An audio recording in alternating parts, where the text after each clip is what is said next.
നിങ്ങളിൽ ചില ആളുകൾക്കെങ്കിലും ഈ ഒരു തംബ്നെയിൽ കണ്ടപ്പോൾ അല്ലെങ്കിൽ ക്യാപ്ഷൻ കണ്ടു കഴിഞ്ഞപ്പോൾ അമ്മായി വർത്താനം എന്നൊക്കെ ഇടും, അതൊക്കെ പൊളിറ്റിക്കലി കറക്റ്റാണോ ഉണ്ണി എന്ന് ചിലപ്പോൾ ചോദിക്കാൻ തോന്നിയിട്ടുണ്ടാവും. ഈ അമ്മായി വർത്താനം എന്നുള്ള വാക്ക് ഞാൻ ആദ്യമായിട്ട് കേൾക്കുന്നത് ബിഗ് ബോസ് സീസൺ 7 മലയാളത്തിൽ റെന ഫാത്തിമ, ഇവിടുത്തെ കണ്ടസ്റ്റൻ്റാണ്, പുള്ളിക്കാരി പറഞ്ഞിട്ടാണ്. അനുമോളും ശൈത്യയും കൂടി റെന ഫാത്തിമയെക്കുറിച്ച് സംസാരിക്കുന്ന കാര്യങ്ങളെ പറ്റി അക്ബറിനോട് സംസാരിക്കുമ്പോഴാണ് റെന ഫാത്തിമ അമ്മായി വർത്താനം എന്നുള്ള വാക്ക് ഉപയോഗിച്ചത്. ഈ അമ്മായി വർത്താനം ഒരു പക്ഷേ എന്തിനെയാണോ റെന ഫാത്തിമ അമ്മായി വർത്താനം എന്ന് വിളിച്ചത്, അതേ കാര്യം റെന ഫാത്തിമ ഡോക്ടർ ബിന്നിയോടൊപ്പം ചേർന്ന് നടത്തുന്നത് കണ്ടപ്പോൾ അത് ഭയങ്കര വിഷമം തോന്നിയെന്നല്ല, വല്ലാത്തൊരു ഇറിറ്റേഷനാണ് ഫീൽ ചെയ്തത്. നിങ്ങൾ പിന്നെ എന്തിനൊക്കെ വേണ്ടിയാണ് നിലകൊള്ളുന്നതെന്ന് ബിന്നിയോടും അതുപോലെ തന്നെ റെന ഫാത്തിമയോടും ചോദിക്കാനുള്ള ഒരു അമർഷമൊക്കെയാണ് ഉണ്ടായത്. അവരുടെ കോൺവെർസേഷൻ എന്ന് പറയുന്നത് ഡേ 33 സംഭവിക്കുന്നത്. നമ്മൾ 2 ദിവസത്തെ എപ്പിസോഡ്സിനെ കുറിച്ചാണ് സംസാരിക്കാനുള്ളത്, ഡേ 32ഉം 33യും. അതിൽ 33 ഈ ഒരു കോൺവെർസേഷൻ സംഭവിക്കുന്നത്. അത് അത്രയും ഇമ്പോർട്ടൻ്റ് ആയതുകൊണ്ടാണ് അത് പറഞ്ഞു തുടങ്ങാം എന്ന് വിചാരിക്കുന്നത്. റെനയും ബിന്നിയും കൂടി അവരെനിക്ക് തോന്നുന്നു ഉച്ചക്കത്തെ ഫുഡും ആക്ടിവിറ്റിയൊക്കെ കഴിഞ്ഞിട്ട് ഉറങ്ങാൻ സമയം കൊടുത്തുകൊണ്ടാന്ന് തോന്നുന്നു അവരവരെയൊക്കെ ആയിട്ട് അവിടെ ഇവിടെയൊക്കെ ആയിട്ട് കിടന്നുറങ്ങുന്നുണ്ട്. അങ്ങനെ കിടക്കുന്ന സമയത്താണ് റെനയും ബിന്നിയും തമ്മിൽ ഈ കോൺവെർസേഷൻ ഉണ്ടാകുന്നത്. ഇവർ സംസാരിച്ച് തുടങ്ങുന്ന കാര്യം അനുമോള് ആര്യനും ജിസയിലും തമ്മിലുള്ള ബന്ധത്തെക്കുറിച്ച് ചില സദാചാര കണ്ടുപിടുത്തലുകൾ നടത്തുകയും അതിനെ ഡെമോൺസ്ട്രേറ്റ് ചെയ്യുകയും ചെയ്യുന്ന സംഭവങ്ങളുണ്ടായിരുന്നു. ആ സമയത്ത് നമ്മളാണെങ്കിലും എല്ലാവർക്കും അനുമോള ചെയ്തത് ശരിയായില്ല എന്നുള്ള അഭിപ്രായം തന്നെയാണുള്ളത്. ആര്യനെക്കുറിച്ചും ജിസയിലിനെക്കുറിച്ചും മനസ്സിലാക്കാതെ അങ്ങനെ ഒരു ആരോപണം ഉന്നയിക്കരുതായിരുന്നു എന്നൊക്കെ പറയുന്ന എല്ലാ അഭിപ്രായങ്ങളുണ്ട്. പക്ഷേ ഈ സംഭവത്തിന് ശേഷം ബിന്നി ശ്രദ്ധിക്കാൻ തുടങ്ങിയിരുന്നത്രേ. അതുപോലെ റെനയും അത് ശ്രദ്ധിക്കുന്നുണ്ടായിരുന്നു. ഇതാണ് ഇവരുടെ കോൺവെർസേഷൻ. റെനയാണ് കോൺവെർസേഷൻ സ്റ്റാർട്ട് ചെയ്യുന്നത്. ആര്യന് ജിസയിലിനോട് എന്തോ ഉണ്ട്, നിനക്ക് അങ്ങനെ തോന്നിയെന്ന് ചോദിക്കുമ്പോൾ ബിന്നി പറയുന്നത് ആദ്യം അങ്ങനെ തോന്നിയിട്ടുണ്ടായിരുന്നില്ല, പക്ഷേ അനുമോൾ ആ പ്രശ്നം ഉന്നയിച്ചതിന് ശേഷം ഞാനിത് ശ്രദ്ധിക്കാൻ തുടങ്ങി എന്നുള്ളതാണ്. സത്യസന്ധമായ ഒരു കാര്യം പറയട്ടെ, അനുമോൾ ഈ ഒരു കാര്യം ശ്രദ്ധയിൽപ്പെടുത്തുമ്പോൾ, അനുമോൾ ആ സദാചാര പോലീസിങ് പരിപാടിയൊക്കെ നടപ്പിലാക്കുന്ന സമയത്ത് ഇവരെല്ലാവരും ശ്രദ്ധിക്കാൻ തുടങ്ങേണ്ടിയിരുന്നത് ആര്യനെയും ജിസയിലിനെയും ആയിരുന്നില്ല, അവനവനെ തന്നെയായിരുന്നു. അവനവൻ്റെ ഉള്ളിൽ ഉറങ്ങിക്കിടക്കുന്ന ഒരു കപട സദാചാരവാദി ഉണ്ടോ, അല്ലെങ്കിൽ ഈ സദാചാരത്തിന് വേണ്ടി ആവശ്യമില്ലാത്ത കാര്യങ്ങൾ ഉണ്ടാക്കി പറയുകയും സങ്കല്പിച്ചുണ്ടാക്കുകയൊക്കെ ചെയ്യുന്ന ഒരു മനോരോഗി അവനവൻ്റെ ഉള്ളിലുണ്ടോ എന്ന് അവനവനായിരുന്നു ശ്രദ്ധിക്കാൻ തുടങ്ങേണ്ടിയിരുന്നത്. ഒരു പക്ഷേ ബിന്നി ശ്രദ്ധിക്കേണ്ടിയിരുന്നത് അനുമോളെയും ബിന്നിയെ തന്നെയുമായിരുന്നു. പക്ഷേ ബിന്നി ശ്രദ്ധിച്ചത് അനുമോൾ പറഞ്ഞതിൽ എന്തെങ്കിലും ഉണ്ടോ എന്നറിയാൻ വേണ്ടി ആര്യനെയും ജിസയിലിനെയുമാണ്. അതിന് ബിന്നിക്ക് കിട്ടുന്ന കാരണമാണ് എന്നെ ഏറ്റവും കൂടുതൽ അലോസരപ്പെടുത്തിയത് എന്ന് വേണമെങ്കിൽ പറയാം. ആര്യൻ ഇങ്ങനെ വെറുതെ ഇരിക്കുന്ന സമയത്ത് ജിസയിലിനെ കൈയെടുത്ത് കൈ ഇങ്ങനെ ആക്കുന്നുണ്ടായിരുന്നു. ഞാൻ ഇത് എന്ത് വികാരമാണ്, അല്ലെങ്കിൽ ഇതിലെന്താണ് ഉള്ളതെന്നുള്ളത്. അപ്പോൾ ബിന്നിക്കും ഇത് മനസ്സിലാവുന്നില്ല. റെനയും ഇതേ കാര്യത്തെക്കുറിച്ച് കൂടുതൽ വാചാലയാവുകയാണ്. ഒരു അഫെക്ഷനൊക്കെ ഉണ്ടാവുന്നത് നല്ലതാണ്, അവർ തമ്മിൽ നല്ല കെമിസ്ട്രിയൊക്കെ ഉണ്ടല്ലോ.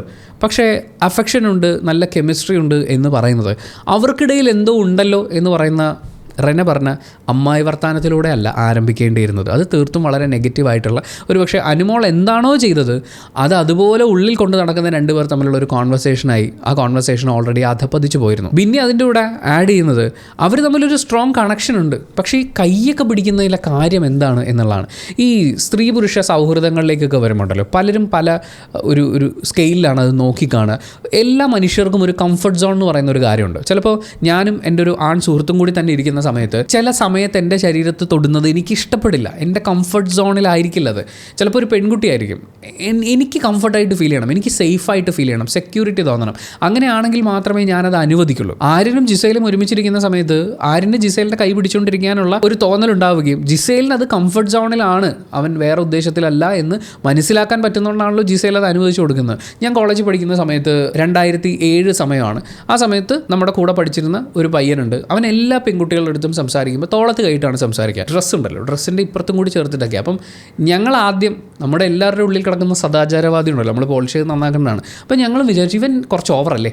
അപ്പോൾ നമ്മൾ ഇത് നമ്മുടെ പെൺ സുഹൃത്തുക്കളോട്, നമ്മൾ ഇതിനെക്കുറിച്ച് വേറെ എവിടെയും ചർച്ച ചെയ്യാനൊന്നും ആവുന്നില്ല കേട്ടോ, ഇതിൻ്റെ ഭാഗമായിട്ടുള്ള ആളുകളോട് തന്നെ ചോദിച്ചു അവൻ കുറച്ച് ഓവർ ആവുന്നുണ്ടോ. അപ്പോൾ അവർ പറഞ്ഞില്ലടാ, അവൻ എല്ലാവരോടും അങ്ങനെയാണ്, അതൊരു സൗഹൃദമാണ്, അവൻ വേറെ ഉദ്ദേശത്തിലല്ല ചെയ്യുന്നത്, ഞങ്ങൾക്ക് ബോധ്യമുണ്ട്.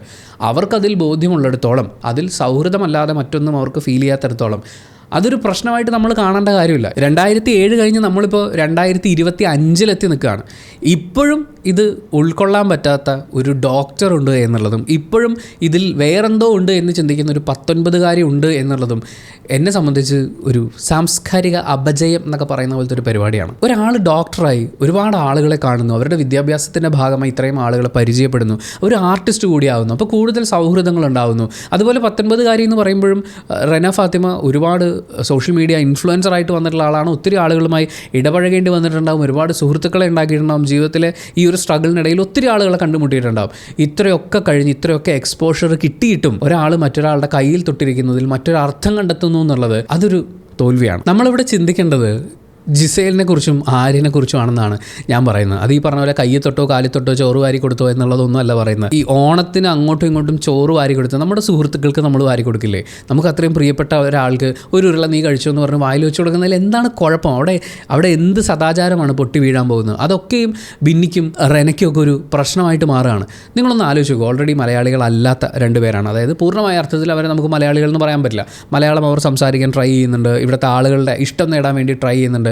പക്ഷേ ഇത്രയധികം സദാചാരവാദികളുടെ ഇടയിൽ ഇത്രയധികം മോശം ഇമേജ് ക്രിയേറ്റ് ചെയ്യാൻ ശ്രമിക്കുന്നവരുടെ ഇടയിലാണ് ജിസേൽ ഈ സ്ട്രഗിൾ ചെയ്തുകൊണ്ടിരിക്കുന്നതെന്ന് ആലോചിക്കുമ്പോൾ, അല്ലെങ്കിൽ മത്സരിച്ചുകൊണ്ടിരിക്കുന്നതെന്ന് ആലോചിക്കുമ്പോൾ, ആൻഡ് ഇവരെല്ലാവരും കുറച്ച് കഴിയുമ്പോൾ ജിസേലിൻ്റെ അടുത്ത് ചിരിച്ച് കളിച്ച് ജോളിയായിട്ട് സംസാരിക്കുകയും ചെയ്യുന്നുണ്ട്. ഒന്ന് ആലോചിച്ച് നോക്കിയേ, അവർക്കൊക്കെ മലയാളികൾ എന്ന് പറയുമ്പോൾ, കേരളത്തിലുള്ള ആളുകൾ എന്ന് പറയുമ്പോൾ ഉണ്ടാവാൻ സാധ്യതയുള്ള ഒരു ഇമേജ് തന്നെ എന്തായിരിക്കും? റെന പറയുന്നുണ്ട് ജിസേൽ വളരെ കെയറിങ് ആണ്, ഒരു അഫെക്ഷൻ ആണുള്ളത് എന്ന് പറയുമ്പോൾ ബിന്നി പറയുന്നത് അവരങ്ങനെയല്ലേ പറയുന്നുള്ളൂ, അപ്പോൾ നമുക്ക് അങ്ങനെയല്ലേ എടുക്കാൻ പറ്റുള്ളൂ എന്നുള്ളതാണ്. ജിസേൽ ആര്യന് വേണ്ടി ഭക്ഷണം മാറ്റി വെക്കാറുണ്ട്. ആര്യനെ ന്യായീകരിക്കാൻ വേണ്ടിയിട്ട് പല കാര്യങ്ങളിലും, നമുക്കും എതിർപ്പുള്ള കാര്യങ്ങളിൽ വരെ ആര്യനെ പ്രൊട്ടക്ട് ചെയ്യാൻ വേണ്ടിയിട്ടുള്ള ശ്രമങ്ങൾ ജിസേലിൻ്റെ ഭാഗത്തു നിന്ന് ഉണ്ടായിട്ടുണ്ട്. അങ്ങനെ ഒരു സുഹൃത്ത് ഉണ്ടാവുക എന്ന് പറയുന്നത്, നമ്മുടെ കൂടെ എന്തിനും നിൽക്കുന്നൊരു സുഹൃത്ത് എന്ന് പറയുന്നത്, അത് സ്വന്തം ജെൻഡറിൽ നിന്ന് വന്നാൽ മാത്രമേ, അല്ലെങ്കിൽ സെയിം ജെൻഡറിൽ നിന്നുള്ള ഒരു സപ്പോർട്ട് വന്നാൽ മാത്രമേ അതിനെ നമുക്ക് ഫ്രണ്ട്ഷിപ്പായി കാണാൻ പറ്റുള്ളൂ എന്ന് പറയുന്നത്, അത് അത്തരം നല്ല സൗഹൃദങ്ങൾ ഇല്ലാത്തത് കൊണ്ടാണ്. അനുമോൾക്ക് സംഭവിച്ചിട്ടുള്ളത് അതാണ്. ഒരാണും പെണ്ണും ഒരു പുതപ്പിനടിയിൽ കിടന്നു കഴിഞ്ഞാൽ പിന്നീട് സംഭവിക്കാൻ പോകുന്നത് ഇന്നതൊക്കെയാണ് എന്ന് അനുമോൾ സങ്കല്പിച്ചുണ്ടാക്കുന്നത് അത്തരം നല്ല സൗഹൃദങ്ങൾ അവർ കണ്ടിട്ടില്ലാത്തത് കൊണ്ടാണ്. അവിടെ നിന്ന് നമ്മൾ ബിന്നിയിലേക്കും റെനയിലേക്ക് വരുമ്പോഴും അവരും ഇങ്ങനെ ചിന്തിക്കുമ്പോൾ സ്വാഭാവികമായും നല്ല സൗഹൃദങ്ങൾ ഉണ്ടായിട്ടില്ല. ഇതിപ്പോൾ കൈ പിടിച്ചിരുന്നാലേ നല്ല സൗഹൃദമാവുള്ളൂ, തൊട്ടുരുമിരുന്നാലേ നല്ല സൗഹൃദമാവുള്ളൂ എന്നല്ല പറയുന്നത്. പല തരത്തിൽ നമുക്ക് ആളുകളുമായിട്ട് മിങ്കിൾ ചെയ്യാൻ പറ്റും. പക്ഷേ എല്ലാത്തിനെയും ഒരു ലൈംഗികതയുടെ ലക്ഷണമാണ്, അല്ലെങ്കിൽ സൗഹൃദം പിന്നീട് പ്രണയത്തിലേക്ക് മാത്രം പോകുന്ന ഒന്നാണ് എന്നൊക്കെയുള്ള ചിന്താഗതിയുടെ പുറത്ത് നിന്ന് ഉള്ള ആലോചനകളാണ് നമ്മൾ ഇവരുടെ ഡിസ്കഷനിൽ നിന്ന് കാണുന്നത്. അതിനുശേഷം ആര്യനെ എനിക്കിഷ്ടമല്ല എന്ന് റെന പറയുന്നുണ്ട്. ആര്യൻ വല്ലാത്ത മോശമായിട്ടാണ് ആളുകളോട് പെരുമാറുന്നത്, അനീഷിനെ ഒന്നൊരു മനുഷ്യനായി കൺസിഡർ ചെയ്യുന്നില്ല എന്ന് പറയുമ്പോൾ ബിന്നി പറയുന്നുണ്ട് ആര്യൻ ആരോടും ആ റെസ്പെക്റ്റ് കാണിക്കുന്നില്ല എന്നുള്ളത്. ആര്യൻ എന്ന് പറയുന്ന വ്യക്തി ആസ് എ ഗെയിമർ അയാൾ ആ ബിഗ് ബോസ് ഹൗസിൽ ആരോടും റെസ്പെക്റ്റ് കാണിക്കുന്നില്ല എന്ന് പറയുന്ന ഒരു കാര്യം നമുക്ക് ഫീൽ ചെയ്തിട്ടുള്ളതാണ്. പിന്നെ ആര്യൻ വളരെ ഇമ്മച്ചുവറായിട്ടാണ് പെരുമാറിക്കൊണ്ടിരിക്കുന്നത്. ലക്ഷ്മി ആയിട്ടുള്ളൊരു വഴക്കുണ്ടാവുന്ന സമയത്ത് നമുക്ക് അതിനെക്കുറിച്ച് ഡീറ്റെയിൽ ആയിട്ട് പറയാം. ലക്ഷ്മി ആയിട്ടൊരു വഴക്കുണ്ടാവുന്ന സമയത്ത് കൊച്ചു പിള്ളേർ പോലും ഉപേക്ഷിച്ച് കളഞ്ഞിട്ടുള്ള കാര്യങ്ങളൊക്കെയാണ് ഇയാൾ ചെയ്യുന്നത്. അതായത് എന്നെ ഒരു അടി അടിച്ചാൽ ഞാൻ 4 അടി തിരിച്ചടിക്കും, അതിനുശേഷം പ്രശ്നം സോൾവ് ആയി എന്ന് ഞാൻ പറയും, അപ്പോൾ പ്രശ്നം സോൾവ് ആയിക്കണം, അല്ലാതെ ഒരു പരിഹാരത്തിനും ഞാൻ നിൽക്കില്ല എന്നൊക്കെ പറയുന്നത് പോലത്തെ ഒരു ദുർവാശിയും വളരെ ഇമ്മച്ചുവറായിട്ടുള്ളൊരു ക്യാരക്ടറുമാണ് ആര്യൻ മുന്നോട്ട് വെക്കുന്നത്. അതൊക്കെ അവിടെ നിൽപ്പുണ്ട്. അപ്പോൾ ആര്യൻ്റെ ക്യാരക്ടറിലെ ഇമ്മച്യൂരിറ്റിയും അയാളുടെ ബഹുമാനമില്ലായ്മയെക്കുറിച്ചും സംസാരിക്കാൻ വേണ്ടി ജിസേലിനെ കൂടി ചേർത്ത് വെച്ചുകൊണ്ട് ഒരു അവിഹിത കഥ മെനഞ്ഞുണ്ടാക്കുക എന്ന് പറയുന്നത് റെനയുടെ ഭാഷയിൽ ഭയങ്കര മോശമായിട്ടുള്ള ഒരു അമ്മായി വർത്താനമായിപ്പോയി. എനിക്ക് തോന്നുന്നില്ല എല്ലാ അമ്മായിമാരും ഇത്രയും മോശമായി സംസാരിക്കും എന്നുള്ളത്. അപ്പോൾ ഇതിന് അമ്മായി വർത്താനം എന്ന് പറയാമോ എന്ന് പോലും സംശയമാണ്. ഇനി നമുക്ക് 31-ാം ദിവസത്തെ രാവിലത്തെ പരിപാടികളിൽ നിന്ന് തുടങ്ങാം. ആദ്യം തന്നെ ഒരു അറിയിപ്പാണ് വന്നിട്ടുണ്ടായിരുന്നത്. പ്രേക്ഷകർ ജിയോ ഹോട്ട്സ്റ്റാറിൽ നടത്തിയ ഒരു തെരഞ്ഞെടുപ്പിൻ്റെ ഭാഗമായിട്ട് ബിഗ് ബോസ് ഹൗസിലെ ഒരാൾ മറ്റുള്ളവർക്ക് വളരെ ഫേവറേറ്റ് ആയിട്ടുള്ള ഒരു ഡിഷ് ഉണ്ടാക്കി കൊടുക്കാൻ വേണ്ടിയിട്ട് സെലക്ട് ചെയ്യപ്പെട്ടത് അനുമോളാണ്. അനുമോൾ പായസം ഉണ്ടാക്കാം എന്നാണ് പറയുന്നത്. ആ സമയത്തുള്ള അനുമോളുടെ വിനയമൊക്കെ കാണുമ്പോൾ ഈ അനുമോളാണോ ഇത്രയും ദിവസം ഇവിടെ ഉണ്ടായിരുന്നത്? എന്തൊരു നല്ല കുട്ടിയാണ്, എന്തൊരു ഭവ്യത ആ കുട്ടിക്ക്, എല്ലാവർക്കും നല്ല രുചിയായിട്ട് ആഹാരം ഉണ്ടാക്കി കൊടുക്കണം എന്നുള്ളൊരു ചിന്തയേ ഉള്ളൂ അതിന് എന്ന് പറയുന്ന പോലെ പെട്ടെന്ന് സ്വിച്ചിട്ട് ബാലാമണിയായിപ്പോയി. പക്ഷേ ആ സമയത്ത് ജിസേലിൻ്റെ മുഖത്ത് ഒരു ചെറിയ ഭാവവ്യത്യാസം വന്നോ എന്ന് ഞാൻ ശങ്കിക്കുകയുണ്ടായി. പക്ഷേ ആ ശങ്കയ്ക്ക് അറുതി വരുത്തിക്കൊണ്ട് ജിസേൽ സ്കോർ ചെയ്ത ഒരു സിറ്റുവേഷൻ ഉണ്ട്. പക്ഷേ അത് പിറ്റേ ദിവസമായി അത് സംഭവിക്കാൻ വേണ്ടിയിട്ട്. എന്തായാലും അനുമോൾ എല്ലാവർക്കും വേണ്ടി പായസം ഉണ്ടാക്കാൻ തീരുമാനിക്കുന്നു. അനുമോൾ വളരെ ഹാപ്പിയായി കാണപ്പെടുന്നു എന്നുള്ളതാണ് ആദ്യം നമ്മൾ കാണുന്ന പരിപാടി. അവിടെ മുതൽ അനുമോളുടെ ക്യാരക്ടറിൽ ഒരു ചെറിയ ചേഞ്ച് വരുന്നത് നമുക്ക് കാണാൻ പറ്റും. പക്ഷേ അനുമോളേക്കാൾ കൂടുതൽ ഏറ്റവും ഡ്രാസ്റ്റിക് ആയിട്ടുള്ളൊരു ചേഞ്ച് നമുക്ക് കാണാൻ പറ്റുന്നത് അത് ക്യാപ്റ്റൻ കൂടിയായ നെവിൻ്റെ ഭാഗത്തു നിന്നാണ്. കഴിഞ്ഞ ദിവസം നമ്മൾ അതിനെക്കുറിച്ച് സൂചിപ്പിക്കുകയും ചെയ്തിട്ടുണ്ടായിരുന്നു. ഈ പണിപ്പുര ടാസ്ക്കാണ് നമ്മൾ അടുത്തതായിട്ട് കാണുന്ന പരിപാടി. ആ പണിപ്പുര ടാസ്കിൽ ഇവർക്ക് 30 സെക്കൻഡാണ്, അതായത് പുറത്തുനിന്ന് വന്നിട്ടുള്ള വൈൽഡ് കാർഡ് എൻട്രീസിന് അവരുടെ സാധനങ്ങൾ എടുക്കാനുള്ള സമയമാണ്. 30 സെക്കൻഡാണ് സമയം. റിലേ പോലെ വേണം ഇവർ കയറാൻ. ഒരാൾ കയറി ഇറങ്ങിയതിന് ശേഷം അടുത്ത ആൾ കയറുക എന്നുള്ളതാണ്. അപ്പോൾ എത്ര സെക്കൻഡ് ആൾക്കാർ അതിനകത്ത് നിൽക്കണം, ആരാണ് ഫസ്റ്റ് പിന്നെ സെക്കൻഡ് എന്നൊക്കെയുള്ളത് അവർക്ക് തീരുമാനിക്കാൻ പറ്റും. അതിപ്പോൾ 5 പേർക്ക് ആവശ്യമുള്ള സാധനങ്ങളായതുകൊണ്ടും സാധനങ്ങളുടെ കൂടെ പുറത്തുള്ള ആളുകൾക്ക് പണി കൊടുക്കാനുള്ളതുണ്ട് എന്നുള്ളതുകൊണ്ടും അവർ കൃത്യമായിട്ടുള്ള ഓർഡറിലൊക്കെ അത് ചെയ്തോളും. പക്ഷേ ഇതിലുള്ള പ്രധാനപ്പെട്ട പ്രശ്നം എന്ന് പറയുന്നത് ഒരാൾ അയാളുടെ പേരിലുള്ള പേരിലുള്ള സാധനം മാത്രമേ എടുക്കാൻ പാടുള്ളൂ. മറ്റൊരാളുടെ പേരിലുള്ള ഒരു പാക്കറ്റ് എടുക്കുകയാണെങ്കിൽ ആരുടെ പാക്കറ്റാണോ എടുത്തിട്ടുള്ളത് അയാൾക്ക് അന്നേ ദിവസം പണിപ്പുര ടാസ്കിൽ നിന്ന് ഒന്നും എടുക്കാൻ പറ്റില്ല. കൃത്യസമയത്തിനുള്ളിൽ പുറത്തിറങ്ങിയിട്ടില്ലെങ്കിൽ എല്ലാ തവണത്തെയും പോലെ അവരെടുത്ത മുഴുവൻ സാധനങ്ങളും തിരിച്ചു വെക്കണം എന്നുള്ളതാണ് പരിപാടി. അങ്ങനെ ഇവർ പണിപ്പുര ടാസ്ക് ആരംഭിച്ചു. ആദ്യം പോയ ആൾക്കാരൊക്കെ അവരുടെ പേരിലുള്ള സാധനങ്ങൾ എടുത്തു. അത് കഴിഞ്ഞ് ജിഷിൻ കയറിയപ്പോൾ 4ാമതായിട്ടാണ് ജിഷിൻ കയറുന്നത്. ജിഷിൻ കയറിയിട്ട് അങ്ങോട്ടും ഇങ്ങോട്ടും ഒക്കെ നോക്കി ജിഷിൻ്റെ പേരിലുള്ള കവർ കാണുന്നില്ല. പിന്നീട് പെട്ടെന്ന് കിട്ടിയത് ലക്ഷ്മിയുടെ പേരിലുള്ള ഒരു പാക്കറ്റായിരുന്നു. ആ പാക്കറ്റുമായിട്ട് ജിഷിൻ പുറത്തേക്ക് ഇറങ്ങി. അത് കഴിഞ്ഞ് ലക്ഷ്മിയാണ് കയറേണ്ടത്. ലക്ഷ്മി ആകെ കൺഫ്യൂഷനായിപ്പോയി. അകത്തേക്ക് നിൽക്കണോ പുറത്തേക്ക് പോകണോ, എൻ്റെ സാധനമാണ് എടുത്ത് എന്ന് പറയുന്നൊരു കോൺവെർസേഷൻ്റെയൊക്കെ ഭാഗമായിട്ട് എന്തായാലും അകത്ത് കയറിയ ശേഷം ലക്ഷ്മി പുറത്തേക്ക് ഇറങ്ങുകയുണ്ടായി. പക്ഷേ ഈ സ്റ്റെപ്പിൽ നിന്ന് താഴേക്ക് ഇറങ്ങിയിട്ടുണ്ടായിരുന്നില്ല, ഡോർ അടച്ചിട്ടുണ്ടായിരുന്നു. അപ്പോൾ ക്യാപ്റ്റൻ തീരുമാനിക്കുന്നത് പ്രകാരം വിജയെ തീരുമാനിക്കാം, അല്ലെങ്കിൽ അവർക്ക് സാധനങ്ങൾ എടുക്കാം എന്നുള്ളതാണ് ബിഗ് ബോസ് പറഞ്ഞിരിക്കുന്ന പ്രധാനപ്പെട്ട കാര്യം. ഇവർ തമ്മിൽ മൊത്തത്തിലൊരു വഴക്കുണ്ടാവുന്നുണ്ട്. അതായത് ഈ വൈൽഡ് കാർഡ് എൻട്രീസിന് എല്ലാവർക്കും പരസ്പരം ഒരു വഴക്കുണ്ടായി. കാരണം ജിഷിൻ സമയം കളഞ്ഞു എന്നുള്ളതൊരു വിഷയമാണ്, ലക്ഷ്മി കയറി ഇറങ്ങിയോ എന്നുള്ളൊരു പ്രശ്നമാണ്. ആ സമയത്ത് നമ്മുടെ മസ്താനി അടക്കമുള്ള ആളുകളുടെ ഈ വഴക്കുകളൊക്കെ കാണുമ്പോൾ ഇവർ പ്ലാൻ ചെയ്ത് വെച്ച വഴക്ക് പോലെയൊക്കെ തോന്നുന്നുണ്ടായിരുന്നു. അതായത് വളരെ സ്ക്രിപ്റ്റഡ് ആയിട്ട് വഴക്കിടാൻ വേണ്ടിയിട്ട് ഇന്ന കാര്യങ്ങൾ പറയാൻ വെച്ചിരുന്നത് പോലെ ഒരു വഴക്ക് ജിഷിനുമായിട്ട് മസ്താനി അടക്കമുള്ള ആളുകൾക്കുണ്ടാവുന്നുണ്ട്. അപ്പോൾ വൈൽഡ് കാർഡ്സ് ഓൾറെഡി തീരുമാനിച്ചു നമ്മൾ തോറ്റു, നമുക്കിനി ഒന്നും കിട്ടില്ല, ജിഷിനാണ് ആ കൺഫ്യൂഷൻ ഉണ്ടാക്കിയത് എന്നുള്ള രീതിയിൽ. അതുപോലെ പുറത്തുണ്ടായിരുന്ന മറ്റ് കണ്ടസ്റ്റൻസും അവരും തീരുമാനിച്ചു ഈ വൈൽഡ് കാർഡ്സിന് ഇന്നത്തെ ദിവസം പണിപ്പുരയിൽ നിന്നൊന്നും കിട്ടാൻ പോകുന്നില്ല. സ്വാഭാവികമായും ഇവർക്ക് ചെറുതും വലുതുമായ പണികളും കിട്ടാൻ പോകുന്നില്ല. തോറ്റവർ തോൽവി സമ്മതിച്ചു എന്ന് പറഞ്ഞിരിക്കുന്നു. ബാക്കിയുള്ളവർ അതിൽ സന്തോഷം കണ്ടെത്തിക്കൊണ്ടിരിക്കുമ്പോഴാണ് ക്യാപ്റ്റൻ നെവിൻ മുന്നോട്ട് വന്ന് പറയുന്നത് ലക്ഷ്മി അകത്ത് കയറി പുറത്തേക്ക് ഇറങ്ങിയിട്ടുണ്ടായിരുന്നു, പക്ഷെ പടി ചവിട്ടിയിട്ടുണ്ടായിരുന്നില്ല എന്നേ ഉള്ളൂ. എന്തായാലും ലക്ഷ്മിയുടെ സാധനം എടുക്കാൻ പറ്റില്ല, ബാക്കി അവർക്ക് എടുക്കാം എന്നുള്ള രീതിയിലാണ് നെവിൻ ആ തീരുമാനം അറിയിച്ചത്. അവിടെ മുതൽ നല്ലോണം ശ്രദ്ധിക്കണം, നെവിനിൽ ഭയങ്കരമായിട്ടുള്ളൊരു മാറ്റമുണ്ട്. അതിന് മുമ്പത്തെ ദിവസവും അത് സംഭവിക്കുന്നുണ്ട്. നെവിൻ കൂടുതലായിട്ടും അനുമോളുടെ അടുത്തും അതുപോലെ തന്നെ മസ്താനിയോടൊപ്പമാണ് ഇപ്പോൾ കൂടുതൽ സമയം സ്പെൻഡ് ചെയ്യുന്നത്. മസ്താനിയുമായിട്ടുള്ളൊരു ഇൻ്റർവ്യൂ പരിപാടിയൊക്കെ നെവിൻ ചെയ്തിട്ടുണ്ടായിരുന്നു. നെവിനെ നമ്മൾ ഇങ്ങനെ ഒരാളെ കണ്ടു കഴിഞ്ഞപ്പോഴേക്കും അങ്ങോട്ടേക്ക് മയങ്ങിച്ചാഞ്ഞു പോയ ആൾ, അല്ലെങ്കിൽ അവരുടെ വർത്തമാനത്തിൽ വീണു പോയ ആൾ എന്ന് കരുതുന്നതിനേക്കാൾ ഇപ്പോൾ അയാൾ മുന്നിൽ കാണുന്നൊരു ഗെയിമിന് ഇവരെ ആവശ്യമാണ് എന്നുള്ളത് കൊണ്ട് കൃത്യമായി അവിടെ ചേർന്ന് നിൽക്കുന്നു എന്നുള്ള രീതിയിൽ പുള്ളി തന്നെ പറഞ്ഞിട്ടുണ്ട്, ഞാനൊരു ഗെയിമറാണ്, ഞാൻ ഇങ്ങനെയാണ് കാര്യങ്ങൾ ചെയ്യുന്നത് എന്നുള്ളത്. നെവിൻ്റെ ആ ഒരു ആറ്റിറ്റ്യൂഡ് വളരെ വ്യക്തമാകുന്ന മറ്റൊരു ഇൻസിഡൻറ്റ് ഉണ്ടാകുന്നത് അത് ആര്യനും ലക്ഷ്മിയും തമ്മിൽ ഉടലെടുക്കുന്നു എന്ന് നമ്മൾ ആദ്യം പ്രഥമ ദൃഷ്ടിയെ കാണുന്ന ഒരു വഴക്കാണ്. അതായത് ആര്യൻ്റെ നനഞ്ഞ തുണിയോ മറ്റോ സോഫയിലുണ്ടായിരുന്നു, മുഷിഞ്ഞ തുണിയാണ്. അത് ആ സോഫയിൽ ഈ ബാത്റൂം സ്പേസിൽ അവിടെ ഉണ്ടായിരുന്നു. അപ്പം ബാത്റൂമിൻ്റെയൊക്കെ ചുമതലയുള്ള ലക്ഷ്മി അവിടെ വന്ന് പുറത്ത് ആരോടൊക്കെ പറഞ്ഞിട്ടുണ്ടായിരുന്നു അവിടെ ഡ്രസ്സ് കിടപ്പുണ്ട്, അത് എടുത്ത് മാറ്റണമെന്ന്. എന്തായാലും ആരും അത് എടുത്ത് മാറ്റിയില്ല. ലക്ഷ്മി അതെടുത്ത് തറയിലാണ് ഇട്ടിരുന്നതെന്നാണ് ഞാൻ മനസ്സിലാക്കുന്നത്. ഒരു വൈറ്റ് കളർ ഷർട്ടും പാൻറ്റും ആണ് ആര്യൻ്റേതായിരുന്നു അത്. ആര്യൻ അതിനെക്കുറിച്ച് ചോദ്യം ചെയ്യുമ്പോഴാണ് ഈ പ്രശ്നം കുറച്ചും കൂടി ഒന്ന് പുകഞ്ഞു തുടങ്ങുന്നത്. ലക്ഷ്മിയെ സംബന്ധിച്ച് ലക്ഷ്മി ഇത് പുറത്തിറങ്ങി വന്ന് കുറച്ച് ആളുകളോടും പറഞ്ഞു. അതുപോലെ തന്നെ ബാത്റൂം ടീമിൻ്റെ ക്യാപ്റ്റൻ കൂടിയായിട്ടുള്ള ജിഷിനോടും ഈ കാര്യം പറഞ്ഞിട്ടുണ്ടായിരുന്നു. ജിഷിൻ അത് മെയിൻ ക്യാപ്റ്റനായ നെവിനോട് അവതരിപ്പിച്ചിട്ടില്ല. നെവിൻ ഈ അടുക്കളയിൽ പ്രശ്നമുണ്ടായ സമയത്ത് അനുമോൾക്കെതിരെ കർശനമായ നടപടിയുമായി മുന്നോട്ട് വന്നൊരു ആറ്റിറ്റ്യൂഡ് വെച്ച് നോക്കുകയാണെങ്കിൽ ഇങ്ങനൊരു വിഷയം ഉണ്ടാകുമ്പോഴും തനിക്ക് വളരെ ശക്തമായി അവിടെ ഇടപെടാൻ പറ്റുമെന്നും അതുപോലെ തന്നെ ലക്ഷ്മിയുടെ ഭാഗത്തു നിന്നുണ്ടായ നടപടിയും ആര്യൻ്റെ ഭാഗത്തു നിന്നുണ്ടായ നടപടിയൊക്കെ ചോദ്യം ചെയ്യാനുള്ള സാഹചര്യം ഉണ്ടെന്നറിയാം. പക്ഷേ നെവിൻ കമാന്നൊരു അക്ഷരം വേണ്ടിയില്ല. എന്തായാലും ഇവർ തമ്മിലുള്ള ഈ വഴക്കിങ്ങനെ മുന്നോട്ട് പോകുന്ന സമയത്ത് നമ്മൾ നോക്കിക്കഴിഞ്ഞാൽ ഇപ്പോൾ ലാലേട്ടൻ അവിടുത്തെ ഹൈജീനെ കുറിച്ച് സംസാരിച്ച് തുടങ്ങുന്ന സമയത്ത് ബേസിക് സിവിക് സെൻസ് എന്ന് പറയുന്ന ഒരു കാര്യത്തെക്കുറിച്ച് സംസാരിച്ചിരുന്നു. അവനവൻ എണീറ്റ് കഴിഞ്ഞാൽ ആ ബെഡൊന്ന് വൃത്തിയാക്കി വെക്കുക, അത് കഴിഞ്ഞ് ഓരോ കാര്യങ്ങൾ ഇപ്പോൾ അവനവൻ ഭക്ഷണം കഴിക്കുന്ന പാത്രം കഴുകി വെക്കുക തുടങ്ങിയ ഒരുപാട് കാര്യങ്ങൾ പറഞ്ഞിട്ടുണ്ടായിരുന്നു. അതിൽ ആര്യനിൽ നിന്നാണ് അദ്ദേഹം ഈ പറഞ്ഞു തുടങ്ങിയത്, നമ്മൾ ബേസിക് ആയിട്ടുള്ള നമ്മുടെ കാര്യങ്ങൾ ചെയ്യണം എന്നുള്ളത്.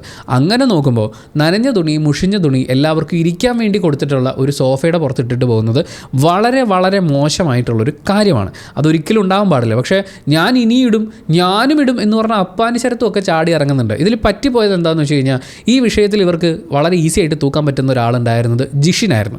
ജിഷിനാണ് ബാത്റൂം ടീമിൻ്റെ ക്യാപ്റ്റൻ. അവിടെ അങ്ങനെ ഒരു റൂളുണ്ടോ, ഇങ്ങനെ ഒരു കാര്യം ഒരാൾ ചെയ്യുമ്പോൾ നിങ്ങളുടെ ഭാഗത്തു നിന്നുണ്ടായ വീഴ്ചയാണെന്നൊക്കെ പറഞ്ഞാൽ അയാളോട് ചോദ്യം ചെയ്യാമായിരുന്നു. ജിഷിൻ ആദ്യമേ മാപ്പ് പറഞ്ഞ് നിൽക്കുകയാണ്, എന്നാൽ പോലും ജിഷിൻ്റെ മെക്കിട്ട് കയറാനുള്ളൊരു സിറ്റുവേഷനാണ്. പക്ഷേ എല്ലാ ആൾക്കാരും ലക്ഷ്മിയെ ടാർഗറ്റ് ചെയ്ത് അവിടെ ഒരു ആൺ സിംഗപ്പട ഇരിപ്പുണ്ട്, അവർ ലക്ഷ്മിയാണ് ടാർഗറ്റ് ചെയ്യുന്നത്. എന്തെങ്കിലുമൊക്കെ പറഞ്ഞു വരുമ്പോൾ ലക്ഷ്മിയുടെ അടുത്ത് നീ പോടി അതാടി ഇതാടി എന്ന് പറയുന്ന കുറേ ഡി വിളികളുമായിട്ട് കുറച്ച് ആൾക്കാർ നിൽപ്പുണ്ട്. അത് ഭയങ്കര മോശമായിട്ടുള്ളൊരു ദേഷ്യമാണ്. കാരണം ഇപ്പോൾ മസ്താനിയോട് അങ്ങനെ ഒരു ദേഷ്യം ഉണ്ടാകുന്നത്, മസ്താനി വളരെ പേഴ്സണലായിട്ടുള്ള കാര്യങ്ങൾ എടുത്തിട്ട് സംസാരിക്കുന്ന, വളരെ കൾച്ചർലെസ്സായി സംസാരിക്കുന്നു എന്നെനിക്ക് ഫീൽ ചെയ്തിട്ടുള്ള ഒരു കാൻഡിഡേറ്റാണ്. ഒരു തരത്തിലും നമുക്ക് യോജിക്കാൻ പറ്റാത്ത, പ്രത്യേകിച്ച് ഈ അവസാനത്തെ എപ്പിസോഡിലെ രാത്രിയിലെ വർത്തമാനത്തിലേക്കൊക്കെ വരുമ്പോൾ Mastani you are playing the cheapest game ever എന്ന് പറയാൻ തോന്നുന്നു. അത്രയും മോശമായിട്ട് കളിക്കുന്ന ഒരാളാണ്. പക്ഷേ ലക്ഷ്മിയെ സംബന്ധിച്ച് ലക്ഷ്മി അങ്ങനെ ഒരു വളരെ മോശം പരിപാടി എന്നുള്ളതിനേക്കാൾ കൂടുതൽ അവർ വളരെ സ്ട്രോങ് ആയി കൃത്യമായി കാര്യങ്ങൾ പറയുന്ന, അവർ പറയുന്നതിൽ ഒരു ആർഗ്യുമെൻ്റ് ഉണ്ട്. ആ ആർഗ്യുമെൻറ്റ് നിങ്ങൾ ബ്രേക്ക് ചെയ്യണം. അങ്ങനെ വളരെ സ്ട്രോങ് ആയി സംസാരിക്കുന്ന ഒരാളായതുകൊണ്ട് മാത്രം ലക്ഷ്മിയുടെ അടുത്ത് ചീറ്റിക്കൊണ്ട് ചെല്ലുന്ന ആളുകളാണ് ഇവരെല്ലാവരും. അപ്പോൾ ലക്ഷ്മിയോട് ദേഷ്യമുള്ള ആളുകൾ ലക്ഷ്മിക്കെതിരെ ഉള്ളൊരു ഫൈറ്റാക്കി ഇത് മാറ്റിയതുകൊണ്ട് കൃത്യമായ കാര്യങ്ങളോ കാരണങ്ങളോ ഇതിനൊരു നീക്കുപോക്കോ ഒന്നും ഉണ്ടാകുന്നില്ല. നെവിൻ ആസ് എ ക്യാപ്റ്റൻ ഒരു സ്ഥലത്തും ഇടപെടുന്നില്ല. ഇടപെട്ട് കഴിഞ്ഞ് കഴിഞ്ഞാൽ വൈൽഡ് കാർഡ് എൻട്രീസ് ആയ 2 പേരോടും കർശനമായി തന്നെ സംസാരിക്കേണ്ടി വരും എന്നുള്ളതുകൊണ്ട് നെവിൻ സൈലൻ്റ് ആയിട്ടിരുന്നു. അല്ലെങ്കിൽ നെവിൻ ഇടപെടണമായിരുന്നു. ഇവിടെ ആര്യൻ്റെ ഭാഗത്ത് തെറ്റുണ്ടായിട്ടുണ്ട്. അങ്ങനെ മുഷിഞ്ഞ തുണി എല്ലാവർക്കും ഇരിക്കാനുള്ള സോഫയുടെ പുറത്ത് ഇടാൻ പാടില്ലായിരുന്നു. അത് ചോദ്യം ചെയ്യുന്ന സമയത്ത് സോറി എൻ്റെ ഭാഗത്തു നിന്നൊരു മിസ്റ്റേക്ക് ഉണ്ടായിട്ടുണ്ട്, അത് ചെയ്യില്ല എന്ന് പറയുന്നതിന് പകരം ഇനിയിടും എന്നാണ് എല്ലാവരും പറഞ്ഞുകൊണ്ടിരിക്കുന്നത്. അതുപോലെ തന്നെ ലക്ഷ്മിയുടെ ഭാഗത്തുണ്ടായ മിസ്റ്റേക്ക്, അതൊരു വൈറ്റ് കളർ ഡ്രസ്സാണ്. അപ്പോൾ അതെടുത്ത് തറയിലേക്കൊക്കെ ഇടുന്നതിന് മുമ്പ് അതൊന്ന് ചോദിക്കാമായിരുന്നു, കുറച്ചും കൂടി അതിന് വെയിറ്റ് ചെയ്യാമായിരുന്നു എന്ന് തോന്നി. ജിസൈലിനോട് ഇത് പറഞ്ഞിട്ടുണ്ടായിരുന്നു, ജിസൈൽ അടുക്കളയിലായിരുന്നു, അവിടുന്ന് വന്ന് എടുക്കാമായിരുന്നല്ലോ എന്നുള്ള ചോദ്യങ്ങൾ ചോദിക്കുന്നുണ്ട്. അവർ അടുക്കളയിൽ നിന്ന് ജോലി ചെയ്യുകയായിരുന്നല്ലോ, അടുപ്പത്താണല്ലോ പരിപാടികളുള്ളത്.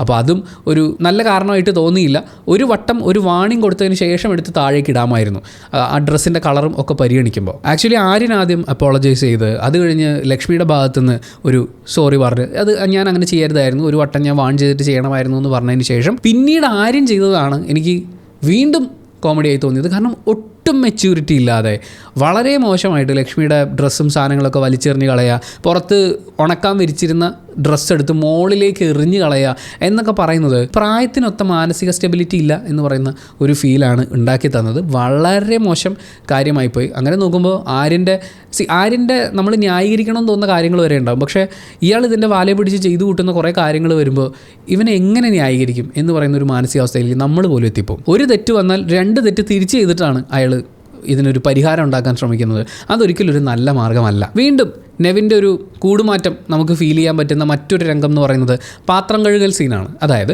എല്ലാവരും അവരവരുടെ ഭക്ഷണം കഴിച്ച പ്ലേറ്റും കപ്പും കഴുകി വെക്കണമെന്ന് വെസൽ ടീമിൻ്റെ ഭാഗമായി ഉണ്ടായിരുന്ന സമയത്ത് നെവിൻ ആവശ്യപ്പെട്ടിരുന്നതാണ്. പക്ഷേ എല്ലാവരും അത് ഏറ്റെടുക്കാനൊന്നും തയ്യാറായിട്ടില്ലായിരുന്നു. പിന്നീട് സംഭവിച്ചത് അവനവൻ്റെ പ്ലേറ്റും കപ്പും കഴുകാൻ താല്പര്യമുള്ള ആളുകളുണ്ടായിരുന്നു, അവർ കഴുകുന്നുണ്ട്, അല്ലാത്തവർ അവിടെ വെച്ചിട്ട് പോവുകയാണ്. അപ്പോൾ ഇവരെന്താ ചെയ്യുകയെന്ന് വെച്ചാൽ ഇതുവരെ മാറി മാറി വന്ന വെസൽ ടീം എല്ലാം അങ്ങനെ വരുന്ന പാത്രങ്ങളും കൂടി അങ്ങ് കഴുകി വെക്കും. അപ്പാനി ശരത്താണെങ്കിലും അക്ബർ ആണെങ്കിലും നടു ഒടിയുന്ന പോലെ പണിയെടുത്തിട്ടുണ്ട്. അതൊന്നും നമ്മൾ കണ്ടില്ല എന്ന് വെക്കാൻ പറ്റില്ല. അവർ നല്ലോണം പണിയെടുത്തത് കൊണ്ട് തന്നെ ഇപ്രാവശ്യത്തെ വെസൽ ടീം അവിടെ ആളുകൾ ആഹാരം കഴിച്ച പ്ലേറ്റും കപ്പും കഴുകി വെക്കാത്തത് കാണുമ്പോൾ അക്ബറും അപ്പാനി ശരത്തും കൂടി ബഹളം ഉണ്ടാക്കുന്നുണ്ട്. അപ്പോൾ ആ വെസൽ ടീമിൻ്റെ ക്യാപ്റ്റൻ കൂടിയായിട്ടുള്ള മസ്താനി പറയുന്നത് ഈ അവനവൻ്റെ പ്ലേറ്റും കപ്പും അവനവൻ കഴുകി വെക്കണം, ഞാൻ കഴുകില്ല, ഞങ്ങളുടെ ടീം കഴുകില്ല, ഇനി ആർക്കെങ്കിലും കഴുകണമെന്ന് നിർബന്ധമുണ്ടെങ്കിൽ കഴുകിക്കോട്ടെ, പക്ഷേ ഞാനത് കഴുകില്ല എന്നാണ് മസ്താനി പറയുന്നത്. അവിടെ മൊത്തത്തിൽ സംഭവിച്ചിട്ടുള്ളൊരു ഫോൾട്ട് എന്താണെന്ന് വെച്ച് കഴിഞ്ഞാൽ എല്ലാവരും ഒരു അഡ്ജസ്റ്റ്മെൻറ്റിൽ അങ്ങോട്ടും ഇങ്ങോട്ടും ഒക്കെ കൊണ്ടും കൊടുത്തും പൊക്കൊണ്ടിരിക്കുക എന്നുള്ളതാണ് ഇത്രയും ദിവസം അവിടെ സംഭവിച്ചത്.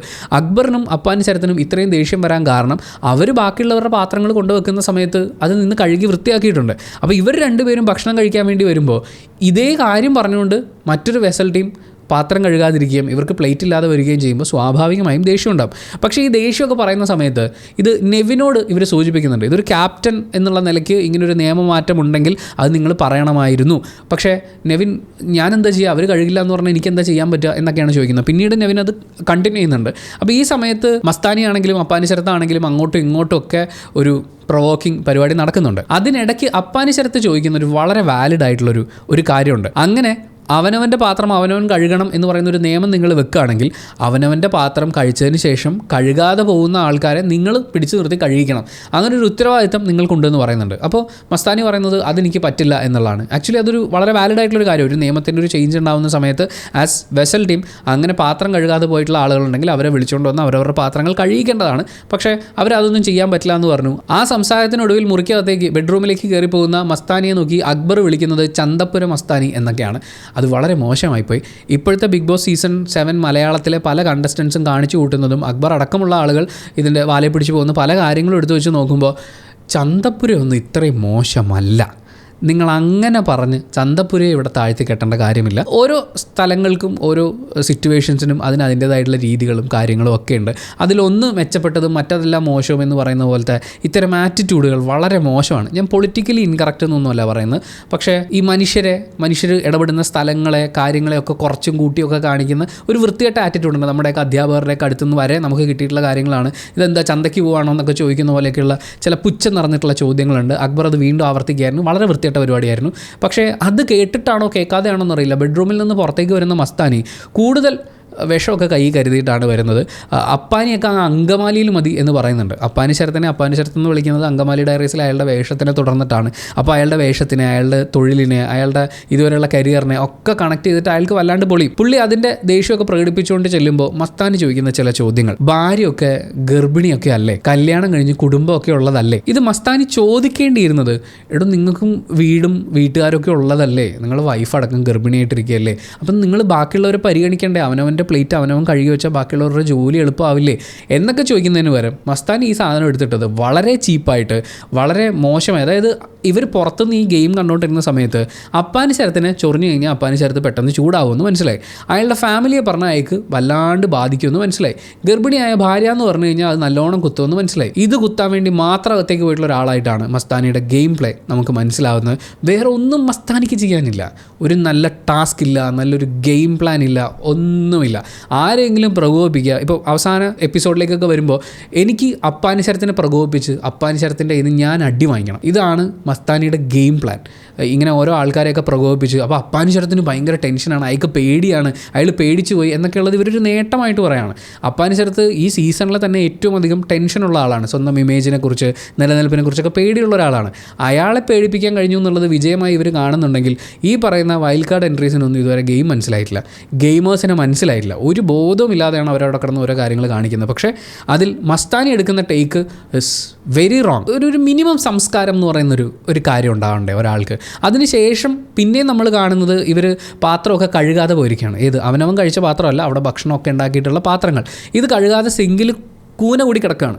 അത് കാണുമ്പോൾ നമുക്ക് വരും അയ്യേ എന്തിവർ കാണിക്കുന്നതെന്ന്. കാരണം പിറ്റേ ദിവസം തിരുവോണത്തിൻ്റെ എപ്പിസോഡാണ്.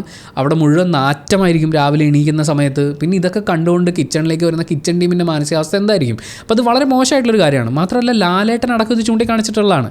അന്നത്തെ ഈ സിങ്കും കാര്യങ്ങളൊക്കെ വൃത്തിയാക്കി ഇടണമെന്ന് ആ മനുഷ്യൻ പറഞ്ഞിട്ട് പുല്ല് വിലയല്ലോടാ നീയൊക്കെ എനിക്ക് തരുന്നതെന്ന് മുകേഷ് പറഞ്ഞതുപോലെ ലാലേട്ടന് പറയാൻ തോന്നുന്നു. അങ്ങനത്തെ ഒരു കാഴ്ചയായിരുന്നു അത്. ആ കാഴ്ച കണ്ടിട്ട് അക്ബറും അപ്പാനി ശരത്തും അടക്കമുള്ള ടീം അംഗങ്ങളൊക്കെ ചേർന്ന് നെവിനെ ചെന്ന് വിളിക്കുന്നുണ്ട്. അവിടെ ആ പാത്രങ്ങൾ അങ്ങനെ ഇട്ടിട്ട് ഇവിടെ കിടന്നുറങ്ങാൻ പറ്റില്ല, അത് ക്ലീൻ ചെയ്യാതെ ഇവിടെ ആരും ഉറങ്ങേണ്ട കാര്യമില്ല, അത് വന്ന് ചെയ്യണമെന്ന് പറയുമ്പോൾ നെവിൻ ചോദിക്കുന്നത് ഞാൻ കഴുകണോ എന്നാണ്. നീ കഴുകുകയാണെങ്കിൽ നീ കഴുകിക്കോ, അല്ലെങ്കിൽ ആ ടീമിനെ കൊണ്ട് നീ ചെയ്യിക്കണം എന്ന് അപ്പാനി ശരത്ത് അടക്കം പറയുന്നുണ്ട്. നെവിൻ പറയുന്നത് അവർ കഴുകില്ല എന്ന് പറഞ്ഞു ഞാൻ എന്താ ചെയ്യുക എന്നുള്ളതാണ്. അതായത് ഒരു കാര്യം താൻ പറയുന്നത് പോലെ ചെയ്തിട്ടില്ലെങ്കിൽ ആളെ മാറ്റാം എന്ന് വീക്കിൻ്റെ തുടക്കത്തിൽ കാണിച്ച അതേ നെവിനാണ് അനുമോൾക്കൊപ്പം ഒരു ചായ്വുണ്ടാവുന്നു. ഈ പറയുന്ന വൈൽഡ് കാർഡ് എൻട്രീസിന് വേണ്ടിയിട്ട് തൻ്റെ നയങ്ങൾ മാറ്റുന്നു, മൃദു സമീപനം കാണിക്കുന്നു. അതിന് സ്വജനപക്ഷപാതമൊന്നുമല്ല, ഞാൻ വളരെ വീക്കായിട്ടുള്ളൊരു ക്യാപ്റ്റനായി പോയി എന്നുള്ളതാണ്. ഈ വീക്കെൻഡിൽ ലാലേട്ടൻ വന്നിട്ട് ക്യാപ്റ്റനെ കുറിച്ച് എങ്ങനെയുണ്ടായിരുന്നു എന്ന് ചോദിച്ചാൽ ഉറപ്പായും എല്ലാവരും പറയും ഇതുവരെ കണ്ടിട്ടുള്ള ഏറ്റവും മോശം ക്യാപ്റ്റനാണെന്ന്. അത്രയും മോശം പറയിപ്പിക്കുന്ന രീതിയിലാണ് നെവിൻ ആ സിറ്റുവേഷൻ ഹാൻഡിൽ ചെയ്തത്. ശരിക്കും ഈ നെവിൻ്റെ അടുത്ത് ബഹളം വെക്കാൻ പോയ ആൾക്കാരാണെങ്കിലും നെവിനാണെങ്കിലും കിച്ചൺ ടീമിൻ്റെ അടുത്ത് പറയേണ്ട ഒരു കാര്യം പറഞ്ഞിട്ടുണ്ടായിരുന്നില്ല. മോഹൻലാൽ എന്ന് പറയുന്നത് ഈ പ്രോഗ്രാമിൽ ഹോസ്റ്റ് ചെയ്യാൻ വേണ്ടി വന്നിട്ട് എല്ലാവർക്കും സുഖല്ലേ മക്കളെ, എല്ലാം ശരിയല്ലേ മോനെ, ഞാൻ പോട്ടെ മോനെ എന്ന് പറഞ്ഞിട്ട് പോകുന്ന ഒരാളല്ല. അയാൾക്ക് അവിടെ സവിശേഷമായ അധികാരങ്ങളുണ്ട്. അയാൾ പറയുന്ന കാര്യങ്ങൾ അവിടെ പാലിക്കപ്പെടേണ്ടതാണ്. അതിന് മലയാളി ഓഡിയൻസിന് കൊടുക്കുന്ന ഒരു വലിയ വിലയുണ്ട്. ഇതൊക്കെ കൊണ്ടാണ് അദ്ദേഹം അവിടെ നിൽക്കുന്നത്. അങ്ങനെ ഒരാൾ പറഞ്ഞേൽപ്പിച്ച കാര്യമാണ് ഇതൊക്കെ വൃത്തിയായി കൊണ്ട് നടക്കണമെന്നുള്ളത്. അടുക്കളയൊക്കെ രാജസ്ഥാനിൽ നിന്നോ എവിടെ നിന്നൊക്കെ കൊണ്ടുവന്നുള്ള ടൈലും കാര്യങ്ങളൊക്കെയാണ്, അപ്പോൾ അത് വൃത്തിയായിട്ട് സൂക്ഷിക്കണം എന്ന് പറയുന്ന കാര്യം അദ്ദേഹം പറഞ്ഞിട്ടുള്ളതാണ്. നെവിന് വേണമെങ്കിൽ ആ പോയിൻ്റ് എടുത്ത് പറയാമായിരുന്നു. ഇതൊന്നും അറിയാത്ത ആളൊന്നും അല്ല നെവിൻ. അതുപോലെ തന്നെ ആ ബഹളം ഉണ്ടാക്കിയിട്ടുള്ള ഒരാൾ പോലും ലാലേട്ടൻ പറഞ്ഞാടോ, ലാലേട്ടൻ പറഞ്ഞതിന് എന്തെങ്കിലും വില കൊടുക്കുന്നുണ്ടെങ്കിൽ നിങ്ങളത് ക്ലീൻ ചെയ്യുമെന്ന് പറഞ്ഞാൽ മസ്താനി അടക്കം ഒരാളും പറയാൻ പോകുന്നില്ല. ലാലേട്ടനൊക്കെ അങ്ങ് വീട്ടിൽ ഈ മസ്താനി ഇതിനിടയ്ക്ക് ഈ ക്ലീൻ ചെയ്യുന്ന കാര്യത്തെക്കുറിച്ച് പറയുമ്പോൾ ഞാൻ അങ്ങനെയൊന്നും നോക്കില്ല, ഇതെൻ്റെ സ്വന്തം വീടൊന്നും അല്ല എന്ന് പറയുന്നുണ്ട്. ലാലേട്ടൻ പറഞ്ഞ പോയിൻ്റ് അവിടെ എടുത്തിട്ടാൽ മതിയായിരുന്നു, നിങ്ങളിത് സ്വന്തം വീട് പോലെ നോക്കണം എന്ന് പറയുന്ന ആ പോയിൻ്റ് പറയുമ്പോൾ ലാലേട്ടൻ അങ്ങ് വീട്ടിൽ ലാലേട്ടനോട് ഈ പണി നോക്കാൻ പറ എന്ന് മസ്താനി പറയുമെന്ന് എനിക്ക് തോന്നുന്നില്ല. ഇല്ല, പറയാൻ പറ്റില്ല കേട്ടോ. ചിലപ്പോൾ ഇവരൊക്കെ പറയും, ഈ പറയുന്ന വൈൽഡ് കാർഡ് എൻട്രീസ് ആണെങ്കിലും ആ ഹൗസിലുള്ള പല ആളുകളാണെങ്കിലും ഒരു ആർഗ്യുമെൻ്റ് ഉണ്ടാകുന്ന സമയത്ത് ഏറ്റവും ചീപ്പായി ഏറ്റവും മോശമായി ഒരു ബോധമില്ലാതെ വല്ലതൊക്കെ വിളിച്ച് പറയുന്ന ആളുകളാണ്. ചിലപ്പോൾ അക്കൂട്ടത്തിൽ പറഞ്ഞു എന്ന് വരും. പക്ഷേ മോഹൻലാൽ പറഞ്ഞിട്ട് പോലും അനുസരിക്കാൻ പറ്റാത്ത വൃത്തി നോക്കാൻ പറ്റാത്ത ആളുകളാണ് ആ ഹൗസിലുള്ളത് എന്ന് പറയുന്ന ആ പോയിൻ്റ് ആരും എടുത്തിട്ടില്ല. എങ്കിൽ അക്ബറിനാണെങ്കിലും അപ്പാനിശരത്തിനാണെങ്കിലും ഒക്കെ ആ സിറ്റുവേഷൻ വിൻ ചെയ്യാമായിരുന്നു. അവരെ കൊണ്ട് അത് ചെയ്യിപ്പിച്ചെടുക്കാൻ പറ്റുമായിരുന്നു ഒരു പരിധിവരെ. പക്ഷേ അതുണ്ടായില്ല. നെവിൻ്റെ മാറ്റത്തെക്കുറിച്ച് അക്ബറും ശൈത്യയും കൂടി ഇരുന്ന് ഡിസ്കസ് ചെയ്യുന്നൊരു സമയമുണ്ട്. ശൈത്യ പറയുന്നത് അവളെ വിശ്വസിക്കരുതെന്നൊക്കെ എന്നോട് പറഞ്ഞിട്ടുള്ള ആ നെവിനാണ് ഇപ്പോൾ അനുമോളുടെ അടുത്ത് കമ്പനി ആയിട്ടിരിക്കുന്നത്. ചോദിച്ചു കഴിഞ്ഞപ്പോൾ നെവിൻ പറഞ്ഞത്രേ അനിമോൾ എൻ്റെ അടുത്തേക്കാണ് വരുന്നതെന്ന്. അത് ശൈത്യ വിശ്വസിച്ചു എന്നാണ് എനിക്ക് തോന്നുന്നത്.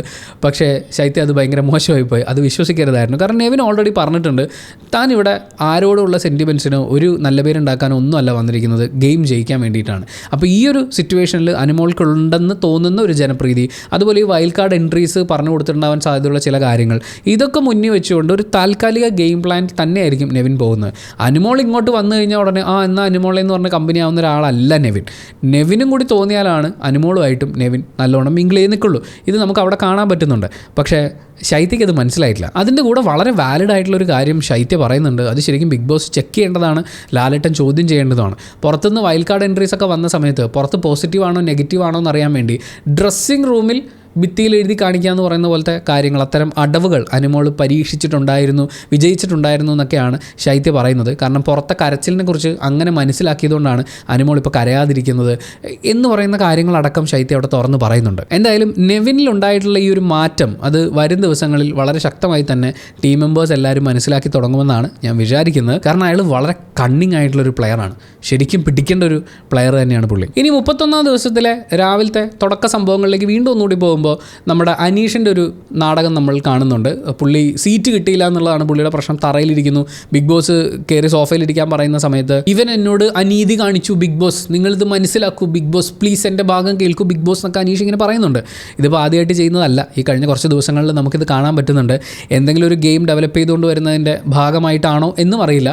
എന്തായാലും അനീഷ് അങ്ങനെ ഇരിക്കാൻ പോകുന്ന സമയത്ത് മസ്താനി പുറകെ എന്ന് പറയുന്നുണ്ട്, കരയല്ലേ അനീഷ എന്ന് പറയുന്നുണ്ട്. അപ്പോൾ അനീഷ് ആക്ച്വലി ട്രിഗറായി എന്ന് എനിക്ക് തോന്നി. പേഴ്സണലായിട്ട് അതിന് റിപ്ലൈ കൊടുക്കുന്ന പോലെ തോന്നി.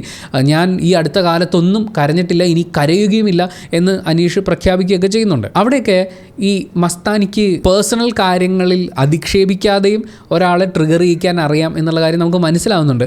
പക്ഷേ പിന്നെയും അവർ വളരെ പേഴ്സണലായി തന്നെയാണ് കാര്യങ്ങളെ മുന്നോട്ട് കൊണ്ടുപോയിക്കൊണ്ടിരിക്കുന്നത്. ഒരു നല്ല ഗെയിം എടുക്കാനുള്ള കപ്പാസിറ്റി അവർക്കുണ്ടെന്നാണ് ഫീൽ ചെയ്തത്. പക്ഷേ അതവർ ഉപയോഗിക്കുന്നില്ല.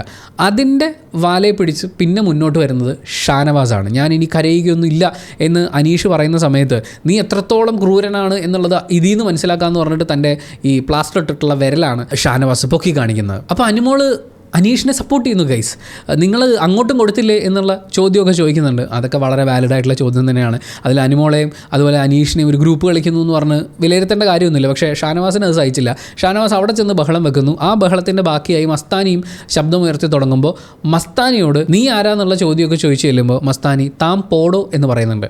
ആ പോടോ സഹിക്കാൻ പറ്റുന്ന ഒരു ഈഗോ ലെവലല്ല ഷാനവാസിൻ്റേത്. അപ്പോൾ ഷാനവാസ് അവിടെ ചെന്ന് പറയുന്നത് നീ അച്ഛനെ പോയി വിളിച്ചാൽ മതി എന്ന് പറയുന്നുണ്ട്. മസ്താനി അതേ നാണയത്തിൽ സ്പോട്ടിൽ തിരിച്ചു കൊടുക്കുന്നത് താൻ പോയി തൻ്റെ അച്ഛനെ പറഞ്ഞാൽ മതി എന്ന് പറഞ്ഞിട്ട് വീണ്ടും പോടോ എന്ന് പറഞ്ഞിട്ട് ഷാനവാസ് തിരിച്ചു പോയി ഇരിക്കേണ്ട ഒരു സാഹചര്യം ഉണ്ടാകുന്നുണ്ട്. ഇങ്ങോട്ട് കിട്ടിയ അതേ നാണയത്തിൽ തിരിച്ചു കൊടുക്കുക എന്ന് പറയുന്നൊരു കാര്യം അത് ഷാനവാസ് അർഹിക്കുന്നുണ്ടോ എന്ന് നമുക്ക് തന്നെ സംശയമുള്ളൊരു സമയമാണ്. പക്ഷേ അപ്പോൾ പോലും ഒരാൾ നമ്മളോട് ഇങ്ങോട്ട് വൃത്തികേട് പറയുമ്പോൾ തിരിച്ച് അങ്ങോട്ട് വൃത്തികേട് പറഞ്ഞിട്ടല്ല അതിനെ കൗണ്ടർ ചെയ്യേണ്ടത് എന്നുള്ളൊരു കാര്യം കൂടിയുണ്ട്. ഇതിൻ്റെ കൂടെ ചേർത്ത് വെക്കേണ്ട ഒരു കാര്യം, നമ്മൾ കഴിഞ്ഞ ദിവസത്തെ ഒരു വീഡിയോയിൽ ഈ അക്ബറും ഷാനവാസും കൂടി ഇരുന്ന് അവരുടെ ഫാമിലിയെക്കുറിച്ച് പറഞ്ഞ് ആ ഒരു സെൻറ്റിമെൻറ്റ്സ് ഒക്കെ പറഞ്ഞ് കണ്ണീർ വാർക്കുന്നൊരു വീഡിയോ നമ്മൾ കണ്ടിട്ടുണ്ടായിരുന്നു, ബിഗ് ബോസിൽ കണ്ടിട്ടുണ്ടായിരുന്നു. അപ്പോൾ അത് ആ പെർട്ടിക്കുലർ എപ്പിസോഡിൽ പറയാതെ പിറ്റേ ദിവസത്തെ എപ്പിസോഡിലാണ് നമ്മൾ അതിനെക്കുറിച്ച് സംസാരിച്ചത്. അപ്പോൾ കുറേ ആൾക്കാർ ചോദിച്ചു എന്തുകൊണ്ടാണ് അത് കണ്ടില്ലേ എന്നൊക്കെ ഉള്ളത്. അത് നമ്മൾ വിട്ട് കളഞ്ഞതല്ല, വെയിറ്റ് ചെയ്തതാണെന്ന് അന്നും പറഞ്ഞിട്ടുണ്ടായിരുന്നു. കാര്യം ഇവർ ഈ ഇമോഷണൽ കാര്യങ്ങളൊക്കെ പറഞ്ഞു കഴിഞ്ഞാലും ഇത് പ്രാവർത്തികമാക്കിയാലല്ലേ ഇതുകൊണ്ട് എന്തെങ്കിലും കാര്യമുള്ളൂ.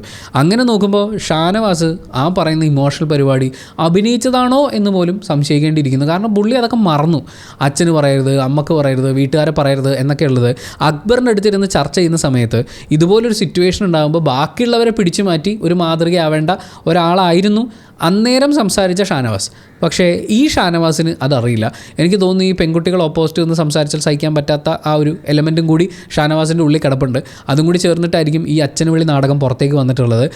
ഇത് ലാലേട്ടൻ പറഞ്ഞ് വാൺ ചെയ്തു, അക്ബറിൻ്റെ നിന്ന് അടി കിട്ടി, ബിഗ് ബോസ് വിളിച്ച് വാൺ ചെയ്തു, ഇതെല്ലാം കിട്ടിക്കഴിഞ്ഞിട്ടും ഷാനവാസ് അതിൽ നിന്ന് പിടിവിട്ടിട്ടില്ല. വളരെ വളരെ വളരെ മോശമാണ്. ഈ വഴക്കിൽ ജിഷിൻ കൂടി ഷാനവാസിനെതിരെ സംസാരിച്ചുകൊണ്ട് ശബ്ദമുയർത്തി വരുന്നുണ്ട്. നീ പോടാ, തന്തയ്ക്ക് വിളിക്കാനും തള്ളയ്ക്ക് വിളിക്കാനും ഒക്കെ എല്ലാവർക്കും അറിയാം എന്നാണ് പറയുന്നത്. മാത്രമല്ല നിന്റെ തന്തയ്ക്ക് വിളി കേൾക്കാനാണോ ഞങ്ങളൊക്കെ ഇവിടെ വന്നിരിക്കുന്നത് എന്നുള്ള ചോദ്യവും ചോദിക്കുന്നുണ്ട്. അപ്പോൾ ഷാനവാസിൻ്റെ ഒരു $1 ബില്യൺ ന്യായീകരണം വരുന്നുണ്ട്.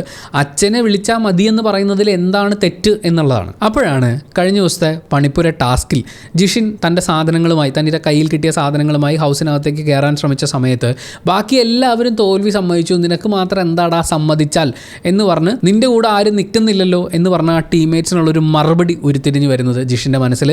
ജിഷിൻ അത് ഷാനവാസിനോട് പറയാണ്, നീ വിളിച്ചത് തെറ്റാണ്, അതുകൊണ്ടാണ് ഇവിടെയുള്ള വേറെ ആരും നിനക്ക് വേണ്ടി സംസാരിക്കാത്തതെന്നുള്ള. അത് ആക്ച്വലി ഈ കരുതി വെച്ചൊരു പ്രതികാരം തീർക്കുന്നത് പോലെ എനിക്ക് ഫീൽ ചെയ്തിട്ടുണ്ടായിരുന്നു. ആ കോൺവെർസേഷൻ അങ്ങനെ നീളുമ്പോൾ ശ്രദ്ധിക്കേണ്ടുന്ന ഒരു തമാശ ഒപ്പിക്കാൻ വേണ്ടി കുറച്ച് ക്യൂട്ട്നെസ് ഇടാൻ വേണ്ടി മസ്താനിയുടെ ഒരു ശ്രമം ഉണ്ടായിരുന്നു. മസ്താനിയുടെ ലെവൽ ഓഫ് തമാശകൾ എനിക്ക് തോന്നുന്നു മസ്താനിയുടെ ഇൻ്റർവ്യൂവിലെ ചോദ്യങ്ങളാണെങ്കിലും ഈ ബിഗ് ബോസ് ഹൗസിൽ വന്നതിന് ശേഷം അവരെടുക്കുന്ന സ്ട്രാറ്റജികളാണെങ്കിലും ഒക്കെ ഈ അപമാനിക്കുക, ഇൻസൾട്ട് ചെയ്യുക, കൊത്തിവലിച്ച് കീറാൻ ഇട്ട് കൊടുക്കുക എന്ന് പറയുന്ന അതേ കാര്യം തന്നെയാണ് ഈ ജോലിയിലും അതുപോലെ തന്നെ ബിഗ് ബോസ് ഹൗസിൽ വന്നതിന് ശേഷമൊക്കെ അത് തുടരുന്നത് കാണുമ്പോൾ വളരെ മോശമായിട്ടാണ് ഫീൽ ചെയ്യുന്നത്. അനീഷ് അവിടെ നിന്ന് സംസാരിക്കുന്ന സമയത്ത് അനീഷിൻ്റെ പുറകെ പോയി ട്രൗസർ ഇങ്ങനെ ഊരിയാലോ എന്ന് പറയുന്ന ഒരു കൊച്ചു തമാശ ഇട്ട് കൊടുത്തിട്ട് ചിരിക്കുന്ന മസ്താനിയെ കാണുന്നുണ്ട്. ഭയങ്കര മോശമായിപ്പോയി. പിന്നെ നമ്മളൊരു ബഹളം കേൾക്കുന്നത് ഇപ്രാവശ്യത്തെ ബിഗ് ബോസ് സീസൺ 7 മലയാളത്തിൽ വൈകിപ്പൂത്ത വസന്തം എന്ന് പറയാവുന്ന നമ്മുടെ ശൈത്യയുടെ ഭാഗത്തു നിന്നാണ്. ഇത്രയും നാൾ ശൈത്യ അവിടെ ഉണ്ടോ എന്നറിയണമെന്നുണ്ടെങ്കിൽ അനുമോൾ കരയുന്ന സീൻ എടുത്ത് നോക്കണമായിരുന്നു. പക്ഷേ ഇപ്പോൾ ശൈത്യ വളരെ ആക്റ്റീവായി വരുന്നത് നമുക്ക് കാണാൻ പറ്റും. ശൈത്യ ശബ്ദമുയർത്തി സംസാരിച്ചു ഗൈസ്. അതും വഴക്കിട്ടിരിക്കുന്നത് അനുമോളോടാണ് ഗൈസ്. അതൊരു ഭയങ്കരമായിട്ടുള്ള വ്യത്യാസമാണ്. അനുമോൾ തന്നെക്കുറിച്ച് ശൈത്യ മോശമായി പറഞ്ഞു, തൻ്റെ എക്സ് റിലേഷൻഷിപ്പിനെ കുറിച്ച് ശൈത്യ ആര്യനോട് പറഞ്ഞു കൊടുത്തു എന്നുള്ള കാര്യം കൊണ്ട് ശൈത്യയോട് എന്തൊക്കെയോ പറഞ്ഞിട്ടുണ്ടെന്ന് തോന്നുന്നു. ശൈത്യ അതിനെതിരെ പ്രതികരിക്കുകയാണ്. എന്നെ പറ്റി എന്തിനാണ് ഈ ആവശ്യമില്ലാത്തൊക്കെ പറഞ്ഞു നടക്കുന്നത്? കാരണം ശൈത്യ ഇതൊക്കെ പറഞ്ഞു നടക്കുന്നു എന്നുള്ളതാണ് അനുമോൾ പറയുന്നത്. അപ്പോൾ അനുമോൾ ചോദിക്കുന്നത് പാസ്റ്റിലെ കാര്യം പറഞ്ഞോ എന്നാ ചോദിച്ചത്. അപ്പോൾ ശൈത്യ തിരിച്ചു പറയുന്നു, പാസ്റ്റ് ആണെങ്കിലും അല്ലെങ്കിലും അറിഞ്ഞ കാര്യം മാത്രമേ പറയാവൂ, നിന്റെ കയ്യിൽ തെളിവുണ്ടോ എന്ന് ചോദിക്കുന്നുണ്ട്. ശൈത്യ മിക്കവാറും പല്ലടിച്ച് കൊഴിക്കും എന്ന് പറഞ്ഞിട്ടുണ്ടാവും തന്നെക്കുറിച്ച് അനാവശ്യമായിട്ടുള്ള കാര്യങ്ങൾ പറഞ്ഞു നടന്നാൽ. അപ്പോൾ അനുമോൾ തിരിച്ചു ചോദിക്കുന്ന ചോദ്യമാണ് എന്നെ ഹഠാത് ആകർഷിച്ചത്. പല്ലടിച്ച് കൊഴിക്കുമെന്നൊക്കെയാണോ അതിന് സംസാരിക്കേണ്ടത്? ഞാൻ തെളിവുണ്ടായിട്ടാണ് പറഞ്ഞതെന്നുള്ളതാണ്. ഈ പല്ലടിച്ച് കൊഴിക്കുമെന്ന് പറയുന്ന വാചകം കേൾക്കുമ്പോൾ അനുമോൾക്ക് ഇത്രയും ദുഃഖം ഉണ്ടാകുന്നു. അങ്ങനെയൊക്കെ ഒരു മനുഷ്യനോട് പറയാമോ? അത് വീണ്ടും വീണ്ടും ആവർത്തിച്ച് അനുമോൾ ചോദിക്കുന്നുണ്ട്. ഇതേ അനുമോളാണ് ഒരു കുപ്പിയെടുത്ത് തല്ലാൻ ഓങ്ങിയ ശേഷം അനീഷിനോട് പറയുന്നത് തല അടിച്ച് പൊളിക്കും, തലമണ്ട അടിച്ച് പൊളിക്കും എന്നൊക്കെ. ഇത് ആവർത്തിച്ച് പറയുന്നതും നമ്മൾ കണ്ടിട്ടുണ്ട്. ഇങ്ങനെ ആക്രമിക്കും, കൊല്ലും, അതുപോലെ തന്നെ എന്നെക്കുറിച്ച് പറഞ്ഞാൽ കൊല്ലുമെന്നോ ഒക്കെ അനുമോൾ വളരെ ഇമോഷണലായിട്ടിരുന്ന് കൊല്ലും ഞാൻ എന്നൊക്കെ പറയുന്നുണ്ടായിരുന്നു. അത് മോശമല്ലേ എന്ന് ലാലേട്ടൻ ചോദിക്കുകയും ചെയ്തിട്ടുള്ളതാണ്.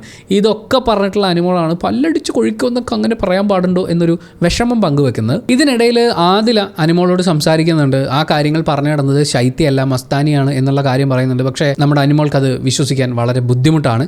അത് വിശ്വസിക്കില്ല. ഞാനിപ്പോൾ ഇത് ബഹളമാക്കട്ടെ, എല്ലാവരോടും വിളിച്ച് പറയട്ടെ എന്നൊക്കെ ആദിലയോട് തിരിച്ച് ചോദിക്കുന്നുണ്ട്. കാരണം മസ്താനി അങ്ങനെ പറയില്ല എന്ന് പറയുന്നൊരു വിശ്വാസം അനുമോളുടെ ഉള്ളിലുണ്ട്. അപ്പോൾ മസ്താനി പറയാത്തൊരു കാര്യം മസ്താനി പറഞ്ഞു എന്ന് ആദില പറഞ്ഞിട്ടുണ്ടെങ്കിൽ ആദില പെടുമല്ലോ. അപ്പോൾ അങ്ങനെ അതിനൊരു ഭീഷണിയുടെ ഒരു സാധനമൊക്കെ ഉണ്ടായിരുന്നു. ഞാനിതൊക്കെ വിളിച്ചു പോയി പറയട്ടെ എന്നൊക്കെയുള്ള ചോദ്യം ഉണ്ടായിരുന്നു. ഞാൻ വിളിച്ചു പോവാത്തത് എൻ്റെ മാന്യത, എൻ്റെ മര്യാദ എന്ന് അനുമോൾ പറയുന്നുണ്ട്. ഈ ഒരു രണ്ട് സാധനം ഉണ്ടല്ലോ, എൻ്റെ മാന്യത, എൻ്റെ മര്യാദ. ഈ ഒരു പ്രയോഗം അനുമോൾ നടത്തുന്നത് ഇതിപ്പോൾ ആദ്യമായിട്ടൊന്നുമല്ല, ഇടയ്ക്കിടയ്ക്ക് അനുമോളുടെ ഭാഗത്തു നിന്ന് വരുന്നതാണ്. പക്ഷേ ഈ മാന്യതയും മര്യാദയും പ്രവൃത്തിയിൽ കാണാൻ പറ്റുന്നില്ലല്ലോ എന്നുള്ളതാണ് എൻ്റെ ഒരു വിഷമം. അതിൻ്റെ കൂടെ അനുമോൾ ചോദിക്കുന്ന ഒരു വളരെ വാലിഡ് ആയിട്ടുള്ള ചോദ്യം, എൻ്റെ ആവശ്യമില്ലാത്ത കാര്യങ്ങളൊക്കെ എന്തിനാ പുറത്ത് പറയുന്നത് എന്നുള്ളതാണ്. അതായത് അനുമോളെക്കുറിച്ച് ആവശ്യമില്ലാത്ത കാര്യങ്ങളൊക്കെ എന്തിനാണ് പുറത്ത് പറയുന്നത് എന്നുള്ളത്. അങ്ങനെ നോക്കുമ്പോൾ അനുമോൾ ആര്യനോടും ജിസേലിനോടും എന്താണ് ചെയ്തത് എന്നുള്ളതാണ് ഏറ്റവും പ്രധാനപ്പെട്ട ചോദ്യം. എന്തായാലും വീണ്ടും ശൈത്യ ഇങ്ങനെ പല്ലടിച്ച് കൊഴിക്കണമെന്ന് പറഞ്ഞു നടന്നത് ശരിയായില്ല എന്നൊക്കെ അനുമോൾ പറയുന്നുണ്ട്. അതിനുശേഷം ശൈത്യ വളരെ ഒച്ചത്തിൽ തന്നെ പറയുന്നുണ്ട്, ഞാനിവളായിട്ടൊരു ബന്ധമില്ല, ഇനി അങ്ങനെയാണ് ഇങ്ങനെയാണെന്ന് പറഞ്ഞ് ശൈത്യയുടെ അമർഷം പ്രകടിപ്പിക്കുന്നുണ്ട്. ഇനി എൻ്റെ ലൈഫിൽ ഇങ്ങനെ ഒരാൾ ഉണ്ടാവില്ല എന്ന് പറഞ്ഞ് അടിവര ഇടുന്നത് നമുക്ക് കാണാം. പക്ഷേ ഇവരെന്തിനാണ് ഈ ബിഗ് ബോസ് ഹൗസിൽ ഇങ്ങനെ ഒരു പ്രഖ്യാപനം നടത്തുന്നത് എനിക്ക് മനസ്സിലായിട്ടില്ല. 2 ദിവസം കഴിയുമ്പോൾ ബിഗ് ബോസ് തന്നെ ഇവർ രണ്ടുപേരെയും കൂടി ഒരു ടീമിലിട്ടിട്ട് എന്തെങ്കിലും ഒരു ഗെയിം കളിക്കാൻ പറയും. അപ്പോൾ ഇവർ ഒരുമിച്ച് കളിച്ചേ പറ്റുള്ളൂ. അല്ലാതെ ലൈഫിൽ ഉണ്ടാവില്ല എന്ന് പറയണമെങ്കിൽ അല്ലെങ്കിൽ അടുത്ത ദിവസം നിങ്ങൾ ഔട്ടായി പോവാണ്. ഇപ്പോൾ നാളെ നിങ്ങളോട് വീട്ടിൽ പൊക്കോളാൻ പറഞ്ഞിട്ടുണ്ടെങ്കിൽ നിങ്ങൾ ഇന്നതൊക്കെ പറഞ്ഞു നടന്നോ, അതിലൊരു കാര്യമുണ്ട്. പക്ഷേ ബിഗ് ബോസ് ഹൗസിൽ ഇതിനു മുമ്പ് ആരെയും പറഞ്ഞിട്ടുണ്ട്, മരണം വരെ ഞാൻ അവനോട് മിണ്ടില്ല എന്നൊക്കെ. പക്ഷേ അതുകൊണ്ടൊന്നും അതൊക്കെ ഒരു കാര്യമില്ലാത്ത പ്രഖ്യാപനങ്ങളാണ്. ശൈത്യയാണോ അനുമോളുടെ എക്സിനെ കുറിച്ച് സംസാരിച്ചത് എന്നുള്ള വിഷയം പിന്നീട് ചെന്നെത്തുന്നത് ജിസേലിലേക്കാണ്. ജിസേൽ ടാസ്ക് ചെയ്യുന്നതിൻ്റെ ഒരു തിരക്കിലൊക്കെ നിൽക്കുകയായിരുന്നു. ആ സമയത്താണ് ആദിൽ ചെന്ന് ചോദിക്കുന്നത് അനുമോളുടെ എക്സിനെ കുറിച്ച് ശൈത്യയാണോ സംസാരിച്ചതെന്നുള്ളത്. അപ്പോൾ ജിസേൽ പറയുന്നുണ്ട് അനുമോളുടെ എക്സിനെ കുറിച്ചല്ല സംസാരിച്ചത്, ആര്യനും ജിസേലുമായിട്ട് അവരൊരു ലവ് ട്രാക്ക് വർക്ക് ചെയ്യാൻ ശ്രമിക്കുന്നുണ്ടായിരുന്നു എന്നുള്ള കാര്യമാണ് ശൈത്യ പറഞ്ഞതെന്ന് ശൈത്യം വന്ന് ചോദിക്കുന്നുണ്ട് ജിസേലിനോട്. ഞാൻ അവളുടെ എക്സിനെ കുറിച്ച് പറഞ്ഞില്ലല്ലോ. അപ്പോൾ ജിസേൽ പറയുന്നു ഇല്ല, നീ എക്സിനെ കുറിച്ചല്ല പറഞ്ഞത്, ആര്യനെ കുറിച്ചാണ് പറഞ്ഞത്. ആ സമയത്ത് ശൈത്യയുടെ ഒരു എക്സ്പ്രഷൻ കണ്ടപ്പോൾ എനിക്ക് തോന്നിയത് ഞാനിതൊക്കെ ആരോടോ പറഞ്ഞിട്ടുണ്ടായിരിക്കുമല്ലോ, ഞാൻ ജിസേലിനോട് പറഞ്ഞു, ശരിക്കും ജിസേലൊന്ന് ആലോചിച്ച് നോക്കിയെന്ന് പറഞ്ഞ് ജിസേലിനോട് ചോദിച്ചത് കൺഫേം ചെയ്യുന്ന പോലെയാണ് ഫീൽ ചെയ്ത്. എന്തായാലും ആ വിഷയം ആര്യൻ ഏറ്റെടുക്കുകയാണ്. അപ്പോൾ ആര്യനോട് ഇത് ആര് പറഞ്ഞു എന്നുള്ളതാണ് ഇവിടുത്തെ പ്രധാനപ്പെട്ട വിഷയം, അനുമോളുടെ എക്സ് റിലേഷൻഷിപ്പിനെ കുറിച്ച്. അത് ശൈത്യ അല്ല പറഞ്ഞത്, പക്ഷേ എന്നോട് ആരാണ് പറഞ്ഞതെന്നുള്ളത് ഞാൻ പറയില്ല എന്ന് ആര്യൻ അനുമോളോട് പോയി വ്യക്തമാക്കുന്നുണ്ട്. ശൈത്യയെ സംബന്ധിച്ച് ഞാനല്ല നിന്നെക്കുറിച്ച് മോശം പറഞ്ഞ് നടക്കുന്നതെന്നുള്ള കാര്യം അവിടെ സ്ഥിരീകരിച്ചിട്ടുണ്ട്. പക്ഷേ ആര്യൻ അവിടെ ചെയ്യുന്ന പ്രശ്നം എന്താണെന്ന് വെച്ചാൽ അനുമോളുടെ ഈ എക്സ് റിലേഷൻഷിപ്പിനെ കുറിച്ച് ഇപ്പോൾ ജിഷിനെ അടക്കം വിളിച്ചിട്ട് പറയുന്നത് കേരളത്തിൽ എല്ലാവർക്കും അറിയാം, ഇതെനിക്ക് ഓൾറെഡി അറിയാവുന്ന കാര്യമാണ്, പേഴ്സണൽ ലൈഫ് ആയതുകൊണ്ടാണ് ഞാൻ എടുത്തിടാഞ്ഞത്. പക്ഷേ എൻ്റെ പേഴ്സണലിൽ കയറി പിടിച്ചപ്പോൾ ഞാൻ ഇറിറ്റേറ്റ് ചെയ്യാൻ വേണ്ടി തിരിച്ചും അതേ കാര്യം എടുത്തിട്ടു, അത് അത്രേ ഉള്ളൂ എന്നൊക്കെ പറഞ്ഞിട്ടാണ് ആര്യം പോകുന്നത്. പക്ഷേ ഇവിടെ സംഭവിച്ചത് അനുമോൾ എന്താണോ ചെയ്തത് അത് തന്നെ ആര്യനും ചെയ്തു എന്നുള്ളതാണ്. നമ്മൾ നേരത്തെയും പറഞ്ഞു ആര്യൻ വളരെ ഇമ്മച്വറായിട്ടാണ് കാര്യങ്ങളെ ഹാൻഡിൽ ചെയ്തുകൊണ്ടിരിക്കുന്നത്. അതിൻ്റെ ഒരു വലിയ ഉദാഹരണമായിരുന്നു ഇത്. ഇപ്പോൾ ഇത് ജിസയിലും ആര്യനും തമ്മിലുള്ളൊരു വ്യത്യാസം എടുത്തു നോക്കിയാൽ പോലും ജിസയിൽ ഒരിക്കലും ഇങ്ങനൊരു കാര്യം എടുത്തിട്ടില്ല. അവരെ ഇതുവരെ നമ്മൾ ഈ ബിഗ് ബോസ് സീസൺ 7 മലയാളത്തിൽ കണ്ടത് വെച്ചിട്ട് ഇങ്ങനൊരു സിറ്റുവേഷൻ വരുമ്പോൾ പോലും ഇപ്പോൾ അനുമോളുടെ എക്സ് റിലേഷൻഷിപ്പ് അത് പുറത്തുണ്ടായ കാര്യമാണ്, ഈ ബിഗ് ബോസ് ഹൗസിൽ വന്നതിന് ശേഷമുള്ളതല്ല. അപ്പോൾ പുറത്തുള്ള കാര്യം എടുത്തിട്ട് അവരെ പേഴ്സണലി വീക്കാക്കാൻ നോക്കുക എന്ന് പറയുന്ന ആ മോശം സ്ട്രാറ്റജി ഇപ്പോൾ ഷാനവാസ് ചെയ്തത് അതാണ്, മസ്താനി ചെയ്യുന്നത് അതാണ്, അനുമോൾ ചെയ്യുന്ന ഇതാണ്, ഇതിപ്പോൾ ആര്യനും ചെയ്യുന്ന ഇത് തന്നെയാണ്. കുറച്ചും കൂടി നന്നായി ഹാൻഡിൽ ചെയ്യാമായിരുന്ന ഒരു സിറ്റുവേഷൻ ആയിരുന്നു അത്. അതിനിടയിൽ എല്ലാവരും കൈയടിക്കുന്ന സമയത്ത് നമ്മൾ ഈ പ്രവീണിനൊന്ന് നോക്കണം. പ്രവീൺ ശരിക്കും അനുമോൾക്കൊപ്പം നിന്ന് സംസാരിക്കുന്ന കാണുമ്പോൾ നമ്മൾ വിചാരിക്കും പ്രവീൺ അനുമോളുടെ ആളാണ്, വേറെ എവിടെയെങ്കിലും പോയിരുന്നാൽ അത് ആ ഒരു ഫ്ലോയിൽ പോകും. ശരിക്കും പ്രവീണിനൊരു ഗെയിം ഉണ്ടോ എന്ന് പോലും നമുക്ക് സംശയം തോന്നുന്ന പോലെ ഒരു വിസിബിലിറ്റി അവിടെ സംഭവിക്കുന്നില്ല. പ്രവീൺ കുറച്ചും കൂടി സ്ട്രോങ് ആയി ഒരു പക്ഷം പിടിക്കണമെന്നല്ല, ഒരു കൃത്യമായിട്ടുള്ള നിലപാടുകൾ ഉണ്ടാവുക എന്ന് പറയുന്നത് സംഭവിച്ചാലാണ് നമുക്ക് പുള്ളിയെ കുറച്ചും കൂടി വിലയിരുത്താൻ പറ്റുക. ഈ വിഷയം ഇങ്ങനെ തീരുമ്പോഴേക്കും ആദിൽ അനുമോളോട് പറയുന്നുണ്ട് ഈ പുറത്തുനിന്ന് വന്നിട്ടുള്ള ആൾക്കാർ പറഞ്ഞത് വെച്ച് കാണാത്ത കാര്യങ്ങളൊന്നും വിശ്വസിക്കരുത്, എനിക്ക് സംസാരിക്കാൻ താല്പര്യമില്ല എന്നുള്ളത്. ആദില നമ്മൾ മുൻ എപ്പിസോഡുകൾ വിലയിരുത്തിയ സമയത്ത് പറഞ്ഞിട്ടുണ്ടായിരുന്നു ഒരു ക്ലിയർ കട്ട് ഒരു ഡിസ്റ്റൻസ് അനുമോളുടെ അടുത്ത് നിന്ന് ഇടുന്നുണ്ട്, അത് വളരെ വിസിബിളുമാണ്. അത് ആദില തന്നെ ഷാനവാസിനൊപ്പം ഇരിക്കുന്ന സമയത്ത് പറഞ്ഞിട്ടുള്ളതുമാണ്. ആദില ആ ഒരു ട്രാക്കിൽ വീണുപോയി, അനുമോളുടെ ആ ഒരു പ്രഭാവലയത്തിനുള്ളിൽ വീണുപോയി. അപ്പോൾ പുറത്തിറങ്ങി കഴിഞ്ഞാൽ അനുമോളുടെ സാരത്തുമ്പിൽ കിടക്കായിരുന്നു എന്ന് പറയുന്ന ഒരു പ്രയോഗം കേട്ടാൽ എന്ത് ചെയ്യും എന്നൊക്കെ പറയുന്ന ഒരു ബോധ്യത്തിലേക്ക് വന്നതുകൊണ്ടും അനുമോൾ പറയുന്ന പലതും ആദിലയുടെ കൺസെപ്റ്റുകളായിട്ട് യോജിച്ച് പോകാൻ പറ്റാത്തതുകൊണ്ടും ആദില അനുമോളുമായിട്ടൊരു ഡിസ്റ്റൻസ് ഇടാണ്. നൂറയ്ക്ക് ആ പ്രശ്നമില്ല. നൂറേനെ പിന്നീട് നമുക്ക് കാണാൻ പറ്റും ആ തൊപ്പിയുടെ ടാസ്ക് ഒക്കെ വരുന്ന സമയത്ത് നൂറ ശരിക്കും ഒരു പ്ലെയറായിട്ട് സിംഗിൾ പ്ലെയർ എന്ന് പറയുന്നത് എനിക്ക് വേറെ ഇമോഷൻസ് ഒന്നുമില്ല എന്ന് പറയുന്ന പോലെ അങ്ങനെ ഒരു പ്ലെയറായി മാറുന്നത് നമുക്ക് കാണാൻ പറ്റും. ആദിലയ്ക്ക് അങ്ങനൊരു സ്റ്റാൻഡ് ക്ലിയർ ആയിട്ട് ഉണ്ടാക്കിയെടുക്കേണ്ടതുണ്ട്. നൂറയെ സംബന്ധിച്ച് നൂറ കൃത്യമായി പ്ലാൻ ചെയ്ത് ഒക്കെ തന്നെയാണ് കളിക്കുന്നത്. ഒറ്റയ്ക്ക് നിന്ന് കളിക്കാനുള്ളൊരു മിടുക്ക് നൂറയ്ക്കുണ്ട്. ആദ്യ ദിവസങ്ങളിൽ നമ്മൾ നോക്കുമ്പോൾ നൂറയുടെ ശബ്ദമില്ല, നൂറ വളരെ സൈലൻ്റ് ആയിരുന്നു എന്നൊക്കെയാണ്. പക്ഷേ ഇപ്പോൾ നോക്കുമ്പോൾ വളരെ സ്ട്രോങ് ആയി കാര്യങ്ങൾ പറയുകയും അതുപോലെ തന്നെ ഒരു ഒറ്റയ്ക്ക് നിന്നുള്ള ഗെയിം കളി എന്ന് പറയുന്നത് നൂറയുടെ ഭാഗത്ത് നിന്ന് കാണാൻ പറ്റും. ഒന്നിലിനോടൊപ്പമുള്ള തൊപ്പി ടാസ്കിൻ്റെ ഒരു ഫൈനൽ സ്റ്റേജിലേക്കൊക്കെ വരുന്ന സമയത്ത് നൂറയുടെ ഒരു കോൺഫിഡൻസും ബോഡി ലാംഗ്വേജിലും അതൊക്കെ വളരെ വിസിബിളായിരുന്നു. അത് കഴിഞ്ഞ് ഒരു ചെറിയ പണി ഈ ടീംമേറ്റ്സിന് കൊടുക്കാനുള്ള ഒരു അവസരം നമ്മുടെ വൈൽഡ് കാർഡ് എൻട്രീസിന് കിട്ടിയിട്ടുണ്ടായിരുന്നല്ലോ. അപ്പോൾ ചെറിയ പണി എന്ന് പറയുന്നത് ഒരു സമയം മുഴുവൻ, അതായത് ബിഗ് ബോസ് പറയുന്നത് വരെ മറ്റൊരാളെ അനുകരിച്ച് നടക്കുക എന്നുള്ളതാണ്. അപ്പോൾ ഒനീലിനാണ് അവരാദ്യം പണി സെലക്ട് ചെയ്തത്. ഒനീൽ ഷാനവാസിനെയാണ് സെലക്ട് ചെയ്തിട്ടുണ്ടായിരുന്നത്. അതുപോലെ ജിസേലിന് പണി കൊടുക്കാം എന്ന് പറഞ്ഞപ്പോൾ ജിസേൽ സെലക്ട് ചെയ്തത് അനുമോളെ ആയിപ്പോയി. അതൊരു റോങ് ചോയ്സ് ആയിപ്പോയി എന്നെനിക്ക് തോന്നി. ഫസ്റ്റ് ഓഫ് ഓൾ അനുമോൾക്ക് സ്ക്രീൻ സ്പേസ് കിട്ടുക എന്ന് പറയുന്ന ഒരു കാര്യമാണ് ജിസേലിൻ്റെ ആ പ്രവൃത്തി കൊണ്ട് സംഭവിക്കുന്നത്. കാര്യം ജിസേലും അനുമോളും ഒരുമിച്ചാകുമ്പോൾ ക്യാമറ അങ്ങോട്ട് വരും എന്ന് പറയുന്ന ഒരു കാര്യമുണ്ട്. ഒരു നല്ല കണ്ടന്റ് ഉണ്ടാക്കിയോ ഒരു ഗെയിമിൻ്റെ സാധ്യതയോ ഇങ്ങനെ ഒന്നും ഇല്ലാതെ ജസ്റ്റ് അനുമോൾക്ക് പ്രസൻസ് കൊടുക്കുക, സ്ക്രീൻ പ്രസൻസ് കൊടുക്കുക എന്ന് പറയുന്ന ഒരു കാര്യം മാത്രമായി ആ ടാസ്ക് അങ്ങ് ചുരുങ്ങിപ്പോയി എന്ന് തോന്നി. ജിസേലിൻ്റെ ആ സെലക്ഷൻ ഒന്ന് ശ്രദ്ധിച്ചാവാമായിരുന്നു. ആ ടാസ്ക് തുടങ്ങിയതിന് ശേഷം നോക്കിയിട്ടുണ്ടെങ്കിൽ പാവയെ ക്യൂട്ട്നെസ് കൊണ്ട് കൊഞ്ചിക്കുന്നു, അത് കഴിഞ്ഞ് അങ്ങോട്ടും ഇങ്ങോട്ടും ചാടി നടക്കുന്നു. അതിൻ്റെ ഇടയിൽ നമ്മുടെ അഭിലാഷ് അനുമോളെ എടുത്ത് ഉയർത്തി കറക്കുന്നുണ്ട്. ആ കറക്കുന്ന സമയത്ത് അനുമോൾക്ക് യാതൊരു കുഴപ്പമില്ല, അവിടെ ശ്രദ്ധിക്കണം കേട്ടോ. പക്ഷേ ജിസേലിനെ എടുത്ത് കറക്കാൻ പറ്റുന്നില്ല. ജിസേൽ ആ കോസ്റ്റ്യൂമിൽ അത് പറ്റില്ല എന്നൊക്കെ പറഞ്ഞ് മാറുകയാണ് ചെയ്യുന്നത്. ആ സമയത്ത് അനുമോൾ വളരെ ഹാപ്പിയാണ്. ഇതേ സീൻ, ഈ സെയിം സീൻ അഭിലാഷ് ജിസേലിനെയാണ് എടുത്ത് കറക്കിയിരുന്നെങ്കിൽ അനുമോൾ മാറിയിരുന്ന് പറയും ആ അഭിലാഷും മൊണ്ണയായി പോയെന്ന്. പണ്ട് മൊണ്ണപ്പട്ടം എല്ലാ ആണുങ്ങൾക്കും കൊടുത്ത സമയത്ത് അഭിലാഷിനെ അനുമോൾ അതിൽ നിന്ന് ഒഴിവാക്കിയിട്ടുണ്ടായിരുന്നു. അഭിലാഷ് അനുമോളിൽ എടുത്ത് കറക്കുന്ന സമയത്തും അവിടെ സദാചാര വിരുദ്ധമായി അനുമോൾക്കൊന്നും ഫീൽ ചെയ്യുന്നില്ല, ആർക്കും ഒന്നും ഫീൽ ചെയ്തിട്ടില്ലായിരുന്നു. പക്ഷേ അനുമോളല്ല കറക്കിയിരുന്നെങ്കിൽ ആ കറങ്ങാനുള്ള സാഹചര്യം അനുമോൾക്കല്ലാതെ മറ്റേതെങ്കിലും ഒരു പെൺകുട്ടിക്കായിരുന്നെങ്കിൽ ഒരു പക്ഷേ അനുമോൾ അതിനെ സദാചാര കണ്ണോടുകൂടി കണ്ടേനെ എന്ന് തോന്നി. ഷാനവാസിനെ ഫോളോ ചെയ്യുന്ന ഒനീലിനെ ഷാനവാസിന് ഒരുപാട് കാര്യങ്ങൾ ചെയ്യിപ്പിക്കാമായിരുന്നു, അല്ലെങ്കിൽ ഒരുപാട് കാര്യങ്ങളിൽ ഇൻവോൾവ് ചെയ്യിപ്പിക്കാമായിരുന്നു. ഇപ്പോൾ റെനയുടെ അടുത്തൊക്കെ പോയി നിന്ന് സംസാരിക്കുകയാണെങ്കിൽ അത് ഡബിൾ വോയിസ് ആയിട്ട് മാറുമായിരുന്നു, കുറച്ചും കൂടി ഒരു സ്ക്രീൻ സ്പേസ് കൊണ്ടുവരിക, അങ്ങനെയൊക്കെ സംഭവിക്കായിരുന്നു. പക്ഷേ ഷാനവാസ് പിന്നെ അനീഷിനെയാണ് ഫോക്കസ് ചെയ്തിട്ടുള്ളത്. മരപ്പൊട്ടൻ, കരിമ്പൊട്ടൻ, പിന്നെ നാടിനെ പറഞ്ഞുകൊണ്ട് കോടന്നൂർ എന്ന് പറയുന്ന ഗ്രാമത്തിനെയൊക്കെ പറഞ്ഞുകൊണ്ട് അങ്ങനെ ഒരു നാടിനെ പറഞ്ഞുകൊണ്ട് അങ്ങനെയല്ലല്ലോ കണ്ടന്റ് ഉണ്ടാക്കേണ്ടത്. ചിലപ്പോൾ ആ നാട്ടുകാരായിട്ടുള്ള ആളുകൾക്ക് ഇത് കേൾക്കുന്ന സമയത്ത് എന്തോ മോശമായിട്ടായിരിക്കും ഫീൽ ചെയ്യുന്നുണ്ടാവുക. പിന്നെ ഈ പൊട്ടനുള്ള വാക്കുകൾ വിളിക്കുക, അധിക്ഷേപിക്കുക, ഇതിനൊക്കെയാണ് ഷാനവാസ് കിട്ടിയ അവസരം മുതലാക്കിയത്. ഒനീലിനെ സംബന്ധിച്ച് ഷാനവാസിനെ ഫോളോ ചെയ്യാന്നേ ഉള്ളൂ. ശരിക്കും അവിടെ ഒരു ഗെയിം, ഒരു സാധനം ചെയ്യാൻ പറ്റുമായിരുന്നത് ഷാനവാസിനാണ്. പക്ഷേ ഷാനവാസിന് ഇതൊന്നും ഒരു ഉദ്ദേശമല്ല. ഒരാളെ ചീത്ത വിളിക്കുക, അവഹേളിക്കുക, ഷാനവാസ്കയായി നിൽക്കുക, ഇതൊക്കെയാണ് പുള്ളിയുടെ പരിപാടി. 33-ാം ദിവസം തിരുവോണം പരിപാടിയൊക്കെയാണ്. എല്ലാവർക്കും വിഷൊക്കെ കൊടുത്തു. അവരെല്ലാവരും നല്ല തിരുവോണ ഡ്രസ്സൊക്കെ ഇട്ടിട്ട് വട്ടത്തിൽ വന്നിരുന്നു. അത് കഴിഞ്ഞ് അവർക്ക് ടാസ്കുകൾ കൊടുക്കുകയാണ്. ആദ്യം ഒരു പൂക്കള മത്സരമാണ് കൊടുത്തിട്ടുണ്ടായിരുന്നത്. അപ്പോൾ പൂക്കള മത്സരത്തിൽ പുറമേ നോക്കുമ്പോൾ എനിക്കിഷ്ടം തോന്നിയത് ഒരു രണ്ടാമത്തെ പൂക്കളമായിരുന്നു, നടുക്കുള്ള പൂക്കളമായിരുന്നു. പക്ഷേ പലവിധ കാരണങ്ങൾ കൊണ്ട് ശൈത്യയുടെ വാദത്തിൻ്റെ ഫലമായി, അതാണ് അവിടെ എടുത്തു പറയേണ്ടത്, ശൈത്യ ബിഗ് ബോസ് ഹൗസിൽ വന്നതിന് ശേഷം ആദ്യമായിട്ടാണ് ഒരു കേസ് വാദിച്ച് ജയിക്കുന്നത്. അതിൽ ശൈത്യ സമ്മതിക്കുന്നത്. നമ്മൾ ശൈത്യയിൽ കണ്ടിട്ടുള്ള ഒരു ചേഞ്ച്, അനുമോളുടെ നിഴലിൽ നിന്ന് മാറി ശൈത്യ ഒറ്റയ്ക്ക് കളിക്കാൻ തുടങ്ങുമ്പോൾ ഉണ്ടാകുന്ന ഒരു ചേഞ്ച് അതാണ്. വളരെ സ്ട്രോങ് ആയി തൻ്റെ ആർഗ്യുമെൻറ്റ്സ് പറയുക എന്ന് പറയുന്നൊരു കാര്യം ശൈത്യ അവിടെ ചെയ്യുന്നുണ്ട്. എന്തായാലും ശൈത്യയുടെ ടീം അവിടെ സമ്മാനം അടിക്കുന്നുണ്ട്. അത് കഴിഞ്ഞ് ക്യാപ്റ്റൻസി ടാസ്കിലേക്കുള്ള ആളുകളെ തിരഞ്ഞെടുക്കുകയാണ്. ജിസേലും ഒനീലും അഭിലാഷുമാണ് അതിൽ തിരഞ്ഞെടുക്കപ്പെട്ടിട്ടുള്ള ആളുകൾ.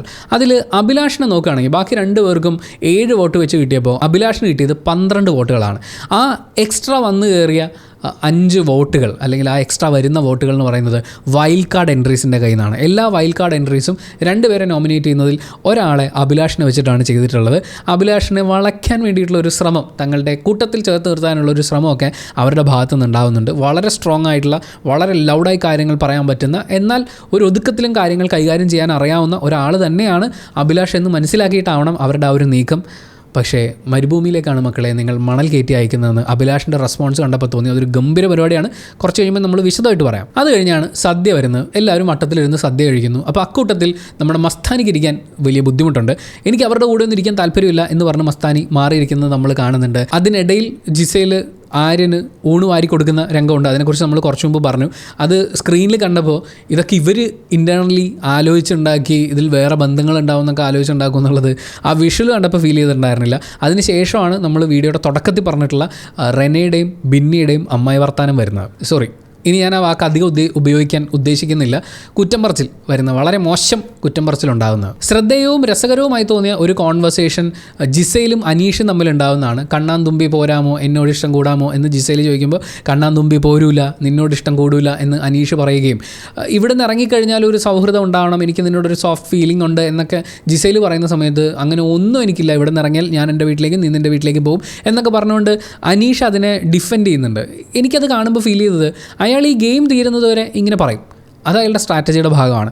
ഒരു സൗഹൃദം ഉണ്ടാക്കി കഴിഞ്ഞ് കഴിഞ്ഞാൽ പിന്നെ ഒരു ടീമിൻ്റെ ഭാഗമായി ചായേണ്ടി വരും. ഇവിടെ ഇപ്പോൾ ഒറ്റപ്പെട്ട് നിൽക്കുക എന്നുള്ള ആ സ്ട്രാറ്റജി തന്നെയാണ് അനീഷ് ഉപയോഗിക്കുന്നത്. ഒരു പക്ഷേ പുറത്തിറങ്ങി കഴിഞ്ഞാൽ എല്ലാവരോടും വളരെ സ്നേഹത്തിൽ മുന്നോട്ട് പോകാനുള്ള സാധ്യത, കാര്യം അയാൾ ഒരു പ്രശ്നത്തിലകപ്പെട്ട ആളുകളെയൊക്കെ ഡീൽ ചെയ്യുന്ന സമയത്ത് കരുതലിൻ്റെ എലമെൻറ്റ് എവിടെയൊക്കെയോ ഉണ്ട്. അപ്പം കുറച്ച് ബെറ്റർ ആവുമെന്ന് തോന്നുന്നു. പക്ഷേ ഇപ്പോൾ പുള്ളിയുടെ ഒരു സ്ട്രാറ്റജി, അവരുടെ കോൺവെർസേഷൻ നല്ല രസമുണ്ടായിരുന്നു. പിന്നെ എന്തോ ഒരു ഭാഗ്യത്തിന് അവിടെ ഈ പരദൂഷണ സദാചാര കമ്മിറ്റിക്കാർ ഈ കോൺവെർസേഷൻ കേട്ടില്ല എന്ന് തോന്നുന്നു. അങ്ങനെ കേട്ടിരുന്നെങ്കിൽ ജിസയിൽ അനീഷിൻ്റെ പുറകെയാണിപ്പോൾ എന്ന് പറഞ്ഞുകൊണ്ട് അടുത്ത കഥ ഉണ്ടാക്കാൻ തുടങ്ങിയേനെ. അത്രയും വൃത്തികെട്ട കഥ ഉണ്ടാക്കുന്ന ആളുകളാണ് അതിൻ്റെ അകത്തുള്ളത്. അത് കഴിഞ്ഞ് തൊപ്പി കിരീട മത്സരത്തിൻ്റെ ഫൈനൽ റൗണ്ടിലേക്ക് വരികയാണ്. ഒനീലും നൂറയുമാണ് ഫൈനൽ റൗണ്ടിലേക്ക് വന്നിട്ടുണ്ടായിരുന്നത്. നൂറ വളരെ സ്ട്രോങ് ആയിട്ട് തന്നെ കളിച്ചു. വളരെ ഈസി ആയിട്ട് നൂറ ആ ടാസ്ക് വിൻ ചെയ്തിട്ടുണ്ടായിരുന്നു. അങ്ങനെ വിൻ ചെയ്യുന്ന സമയത്ത് നൂറയ്ക്ക് 3 സൂപ്പർ പവറുകളാണ് കിട്ടുന്നത്. ഒന്ന് ഫാമിലിയെ കൊണ്ടുവന്ന് ഒരാഴ്ച കൂടെ നിർത്താനുള്ള സൂപ്പർ പവർ. നൂറ അത് തൻ്റെ ടീം അംഗമായ ബിന്നിക്കാണ് കൊടുത്തത്. ഒരാഴ്ച ബിന്നിയുടെ ഫാമിലി മെമ്പേഴ്സ് എപ്പോഴാണോ ഫാമിലി മെമ്പേഴ്സ് വരുന്നത് ബിഗ് ബോസ് പറയും, അപ്പോൾ ബിന്നിയുടെ ഫാമിലി മെമ്പേഴ്സിന് ഒരാഴ്ച കൂടെ നിർത്താം. ഇനി അതല്ല ബിന്നി അതിന് മുമ്പ് ഔട്ടായി പോവുകയാണെങ്കിൽ ബിന്നിക്ക് അത് ആർക്ക് വേണമെങ്കിലും കൊടുക്കാം. എനിക്ക് തോന്നുന്നു ബിന്നി അത് അഭിലാഷിന് തന്നെ കൊടുക്കാനാണ് സാധ്യത എന്ന്. കാരണം ആ ടീമിൽ അടുത്ത മെമ്പർ ഉണ്ടായിരുന്നത് അഭിലാഷാണ്. നൂറ ആ സമയത്ത് തനിക്ക് മിച്ചമുണ്ടായിരുന്ന 2 സൂപ്പർ പവറുകൾ, ഒന്ന് 3 ആഴ്ച കണ്ടിന്യൂസ് ആയി ആരെങ്കിലും ഡയറക്റ്റ് എവിക്ഷനിലേക്ക് അയക്കാൻ വേണ്ടിയിട്ടുള്ള പവറുണ്ട്. 2 ഇമ്മ്യൂണിറ്റി പവറാണ്. 3 ആഴ്ച നൂറേനെ ആർക്കും എവിക്ഷൻ ലിസ്റ്റിലേക്ക് കൊണ്ടുവരാൻ പറ്റില്ല എന്നുള്ളതാണ്. ഈ 2 സൂപ്പർ പവറും നൂറ തന്നെ കയ്യിൽ വെക്കാണ്. ഞാനിത് ആർക്കും കൊടുക്കുന്നില്ല എന്നുള്ളതാണ്. എനിക്ക് തോന്നുന്നത് ഈ ഫാമിലി മെമ്പേഴ്സിനെ കൊണ്ടുവരിക എന്ന് പറയുന്ന ഒരു കാര്യം അതും കൂടി നൂറയ്ക്ക് പറ്റുമായിരുന്നെങ്കിൽ, ഫാമിലി മെമ്പേഴ്സൊക്കെ ഇപ്പോൾ വളരെ ക്ലോസ് ആയിട്ട് നിൽക്കുകയായിരുന്നെങ്കിൽ നൂറ അതും വിട്ടുകൊടുക്കില്ലായിരുന്നു. കാരണം അവരൊരു ക്ലീൻ പ്ലെയർ ആയിട്ടാണ് അവിടെ നിന്നത്. ഒരു ഇമോഷണൽ സാധനങ്ങളോ അല്ലെങ്കിൽ അവരോട് ഞാൻ ഇച്ചിരി കരുണ കൂടുതൽ കാണിക്കണമല്ലോ എന്ന് പറയുന്ന ഒരു ചിന്തയുമില്ല. ഞാനൊരു പ്ലെയറാണ്, എനിക്കിവിടെ നിലനിന്ന് പോരാനും എനിക്ക് ഒരാളെ നോമിനേഷൻ ലിസ്റ്റിലേക്ക് കൊടുക്കാനും ഒക്കെ എൻ്റെ കയ്യിൽ പവർ വേണം. അതുകൊണ്ട് ഇത് ഞാൻ കൊടുക്കില്ല എന്ന് തന്നെയായിരുന്നു. നമ്മളും ഈ ഒരു 3 പേരുടെ ഒരു ടീമായിട്ടൊക്കെ തിരിച്ച സമയത്ത് നമ്മളും ആലോചിച്ചിട്ടുണ്ടാവും, 3 പവർ കിട്ടുന്നു, അപ്പം ഫെയർ ആയിട്ട് 3 പേര് ഓരോ പവർ വെച്ച് എടുക്കുന്നു എന്നൊക്കെ. പക്ഷേ നൂറയുടെ ഗെയിം വേറെ ആയിരുന്നു. അഭിലാഷ് അതിനോട് റെസ്പോണ്ട് ചെയ്തത് എനിക്ക് ഭയങ്കര റെസ്പെക്റ്റ് തോന്നിയ ഒരു കാര്യമാണ്. അയാൾ അതിനെ പ്യുവർ ഗെയിമായിട്ടാണ് എടുത്തത്. അതൊരു കുഴപ്പമില്ല. നൂറയ്ക്ക് അതിലൊരു കുറ്റബോധമോ അല്ലെങ്കിൽ ആളുകൾ പറയുന്നതിൻ്റെ ഒരു സാധനമൊക്കെ ആയിരിക്കും. അത് പ്രകടിപ്പിക്കുമ്പോഴും അഭിലാഷ് പറയുന്നത് ഒരു കുഴപ്പമില്ല, നീ അതൊരു ഗെയിമായിട്ട് കണ്ടാൽ മതി, അതിനെ അങ്ങനെ തന്നെ ഡീൽ ചെയ്തോ എന്നൊക്കെ പറയുന്നുണ്ട്. ആൻഡ് ഇവിടെ ഇങ്ങനൊരു തീരുമാനം എടുക്കുന്നതിലൂടെ നൂറ സേഫ് ആക്കുന്നത് ആദിലേ കൂടിയാണ് എന്നാണ് ഫീൽ ചെയ്തിട്ടുണ്ടായിരുന്നത്. കാരണം ഇവർക്ക് 2 പേർക്കും വരുന്ന വോട്ട് ബാങ്ക്, ആദിലയ്ക്കും നൂറയ്ക്കും വരുന്ന വോട്ട് ബാങ്ക് എന്ന് പറയുന്നത് ഒരു ബാങ്കാണ്. അതായത് ഇവരുടെ ഒരുമിച്ചുള്ള അങ്ങനെ കണ്ട് ഇഷ്ടപ്പെട്ട് കൂടിയിട്ടുള്ള ആളുകളാണ്. ആ ആൾക്കാരുടെ വോട്ട് സ്പ്ലിറ്റ് ആയി പോകും ഇവർ 2 മത്സരാർത്ഥികളായിട്ട് നിൽക്കുമ്പോൾ. നൂറ എവിക്ഷൻ ലിസ്റ്റിൽ വരുന്നേ ഇല്ലെങ്കിൽ ഉറപ്പായിട്ടും നൂറയുടെ വോട്ടുകളും കൂടി ആദിലയ്ക്കായിരിക്കും കിട്ടുക. അവർ ഒരുമിച്ച് സന്തോഷമായിട്ട് പോകുന്നത് കണ്ട് ഇഷ്ടപ്പെട്ടിട്ടുള്ള അവരുടെ ഫാൻസാണ്. അപ്പോൾ 3 ആഴ്ചത്തേക്ക് അവർക്ക് എത്ര വോട്ടുണ്ടോ അത് മുഴുവൻ ആദിലയ്ക്ക് കൂടി കിട്ടുന്ന രീതിയിൽ, ആദിലയെ കുറച്ചും കൂടി സേഫാക്കി നിർത്തുന്ന രീതിയിലുള്ള ഒരു തീരുമാനമാണ് നൂറയുടെ ഭാഗത്തു നിന്നുണ്ടായത്. പക്ഷേ ഇതിനെ വളരെ തെറ്റായി റീഡ് ചെയ്ത കുറച്ച് ആൾക്കാർ അവിടെ ഉണ്ട്. അത് എല്ലാം പഠിച്ച് കലക്കി മറിച്ച് വന്നിരിക്കുകയാണ്. ഞങ്ങളിപ്പോൾ മലമറിക്കുമെന്ന് പറഞ്ഞു വന്ന നമ്മുടെ വൈൽഡ് കാർഡ് എൻട്രീസ് ആണ്. അവരിരുന്ന് ചർച്ച ചെയ്യുന്ന സമയത്ത് ജിഷിൻ പറയുന്നത് ഇനിയിപ്പോൾ ഷാനവാസ് തീരുമാനിക്കും ആര് എങ്ങോട്ട് പോകണമെന്നൊക്കെ ഉള്ളത്. അതിന് പ്രവീൺ പറയുന്ന ന്യായം എന്ന് പറയുന്നത് ഒരു പെങ്ങളൂട്ടി കാർഡ് ഷാനവാസ് ഇറക്കിയിട്ടുണ്ടായിരുന്നു ആദിലയുടെ അടുത്തും നൂറയുടെ അടുത്തും. അതുകൊണ്ട് ഷാനവാസ് പറയുന്നതനുസരിച്ച് നൂറ ചെയ്യും എന്നാണ് ജിഷിനും വിചാരിച്ചു വെച്ചിരിക്കുന്നത്. ലക്ഷ്മിക്ക് കാര്യം മനസ്സിലായിട്ടുണ്ട്. ലക്ഷ്മി പറയുന്നത് എനിക്ക് അങ്ങനെ തോന്നണില്ല എന്നാണ്. പക്ഷേ ജിഷിൻ വിശ്വസിക്കുന്നത് ഷാനവാസ് പറയുന്നു നൂറ അനുസരിക്കുന്നു എന്നുള്ളതാണ്. അത് ഐസ് കട്ടയിൽ പെയിൻ്റ് അടിക്കുന്ന പോലത്തെ ഒരു വിശ്വാസമാണ്. നന്നായി വരുമെന്നേ പറയാനുള്ളൂ. നൂറ അങ്ങനെ ഷാനവാസിൻ്റെ പ്രഭാവലയത്തിൽ വീണു പോകുന്ന ഒരു സ്റ്റേജിൽ നിന്ന് കളിക്കുന്ന ആളല്ല. അത് ആദില തന്നെ പറഞ്ഞതുപോലെ അവൾ കൃത്യമായി ആളുകളോടൊക്കെ സംസാരിക്കുമെങ്കിലും കൃത്യമായി ആലോചിച്ച് മാത്രം തീരുമാനങ്ങൾ എടുക്കുന്ന, ഒറ്റയ്ക്ക് നിന്ന് കളിക്കുന്ന ഒരു പ്ലെയറാണ്. അത് കഴിഞ്ഞ് നമ്മുടെ വൈൽഡ് കാർഡ് എൻട്രീസ് എല്ലാവരും കൂടി അഭിലാഷിനെ പോയി ആശ്വസിപ്പിക്കുന്നുണ്ട്. ഇതാണ് എപ്പിക് സീൻ എന്ന് പറയുന്നത്. അതായത് ഈ അങ്ങോട്ട് വധിക്കുക എന്ന് പറയില്ലേ, അത് അഭിലാഷ് ഗംഭീരമായിട്ട് ചെയ്തിട്ടുണ്ട്. അഭിലാഷിൻ്റെ അടുത്ത് ചെന്നിട്ട് ഇവർ പറയുന്നത് മസ്താനിയുണ്ട്, സാബുമാനുണ്ട്, ലക്ഷ്മിയുണ്ട്. അപ്പോൾ ഇവർ ചെന്ന് പറയുന്നത് നിങ്ങളാണ് ക്യാപ്റ്റൻ ആവേണ്ടത്, ഞങ്ങൾ 5 പേരും ഓരോ വോട്ട് വെച്ച് നിങ്ങൾക്കാണ് തന്നിട്ടുള്ളത്, പക്ഷേ അത് പ്ലാൻഡ് ആണെന്നൊക്കെ പുറത്ത് പറയുന്നുണ്ട്, പക്ഷേ സംഭവിച്ചു പോയതാണെന്നൊക്കെയാണ് മസ്താനി പറയുന്നത്. നമുക്കതങ്ങ് വിശ്വസിക്കാം. അഭിലാഷും വിശ്വസിച്ചിട്ടുണ്ടാവും. എന്തായാലും അഭിലാഷിനോട് പറയുന്നത് നിങ്ങളായിരുന്നു ക്യാപ്റ്റനെങ്കിൽ തലേ ദിവസം രാത്രി അവിടെ സംഭവിച്ച കാര്യം, അതായത് നെവിൻ്റെ അടുത്ത് ബാക്കി ടീം മെമ്പേഴ്സ് എന്ന് പാത്രം കഴുകാൻ വെസൽ ടീമിനോട് പറയണമെന്ന് പറഞ്ഞ് ബഹളം വെച്ച കാര്യം, നിങ്ങളായിരുന്നു ക്യാപ്റ്റനെങ്കിൽ അവരങ്ങനെ വന്ന് ഗുണ്ടായുസം കാണിക്കില്ലായിരുന്നു എന്നാണ്. അവർ മാന്യമായി സംസാരിക്കണമായിരുന്നു. ഇത് പാത്രം കഴുകാതെ ഉറക്കില്ല എന്നൊക്കെ പറയുന്നത് ഭയങ്കര മോശമായി എന്നൊക്കെ മസ്താനി പറയുന്നുണ്ട്. അത് മസ്താനിക്ക് വിവരമില്ലാത്തതുകൊണ്ടാണ്. അത് അവരുടെ ടാസ്ക്കാണ്, ബേസിക് ഹൈജീൻ്റെ വിഷയമാണ്, ചെയ്യണമെന്ന് മോഹൻലാൽ വരെ പറഞ്ഞിട്ടുള്ളൊരു കാര്യമാണ്. അത് ചെയ്ത് തീർത്ത് അവനവൻ്റെ പണി തീർക്കാതെ കയറി കിടന്നുറങ്ങിയിട്ട് അവറ്റകളുടെ കരച്ചിൽ കേൾക്കാൻ എന്ത് രസമാണെന്നൊക്കെ പറയുന്നത് ഭയങ്കര മോശമാണ്. എന്തായാലും അവരങ്ങനെ നന്നായി സംസാരിക്കണമായിരുന്നു എന്നൊക്കെയാണ് മസ്താനി പറയുന്നത്. അപ്പോൾ അതിന് അഭിലാഷ് കൊടുക്കുന്ന മറുപടി വളരെ ശ്രദ്ധേയമാണ്. നിങ്ങളുടെ ഭാഗത്തായിരുന്നു മക്കളെ ശരി എന്നാണ് സാധാരണ ഏതെങ്കിലും ഒരു പ്ലെയർ ആയിരുന്നെങ്കിൽ ഒരുപക്ഷെ പറയാൻ സാധ്യത. കാരണം ഇവർ 3 പേരും ചുറ്റും വന്നിരിക്കുന്ന 3 പേരും വൈൽഡ് കാർഡ് എൻട്രീസ് ആണ്. അവരിൽ ഒരു വിഭാഗത്തിനെതിരെയാണ് ഈ പരാതി വന്നിട്ടുള്ളത്. അപ്പം അത് നിങ്ങൾ കറക്റ്റായിട്ട് ചെയ്താൽ മതിയായിരുന്നു എന്ന് പറഞ്ഞാൽ വേണമെങ്കിൽ അവരെ കൂടെ നിർത്താൻ വേണ്ടി ഒരു നമ്പർ ഇറക്കാം.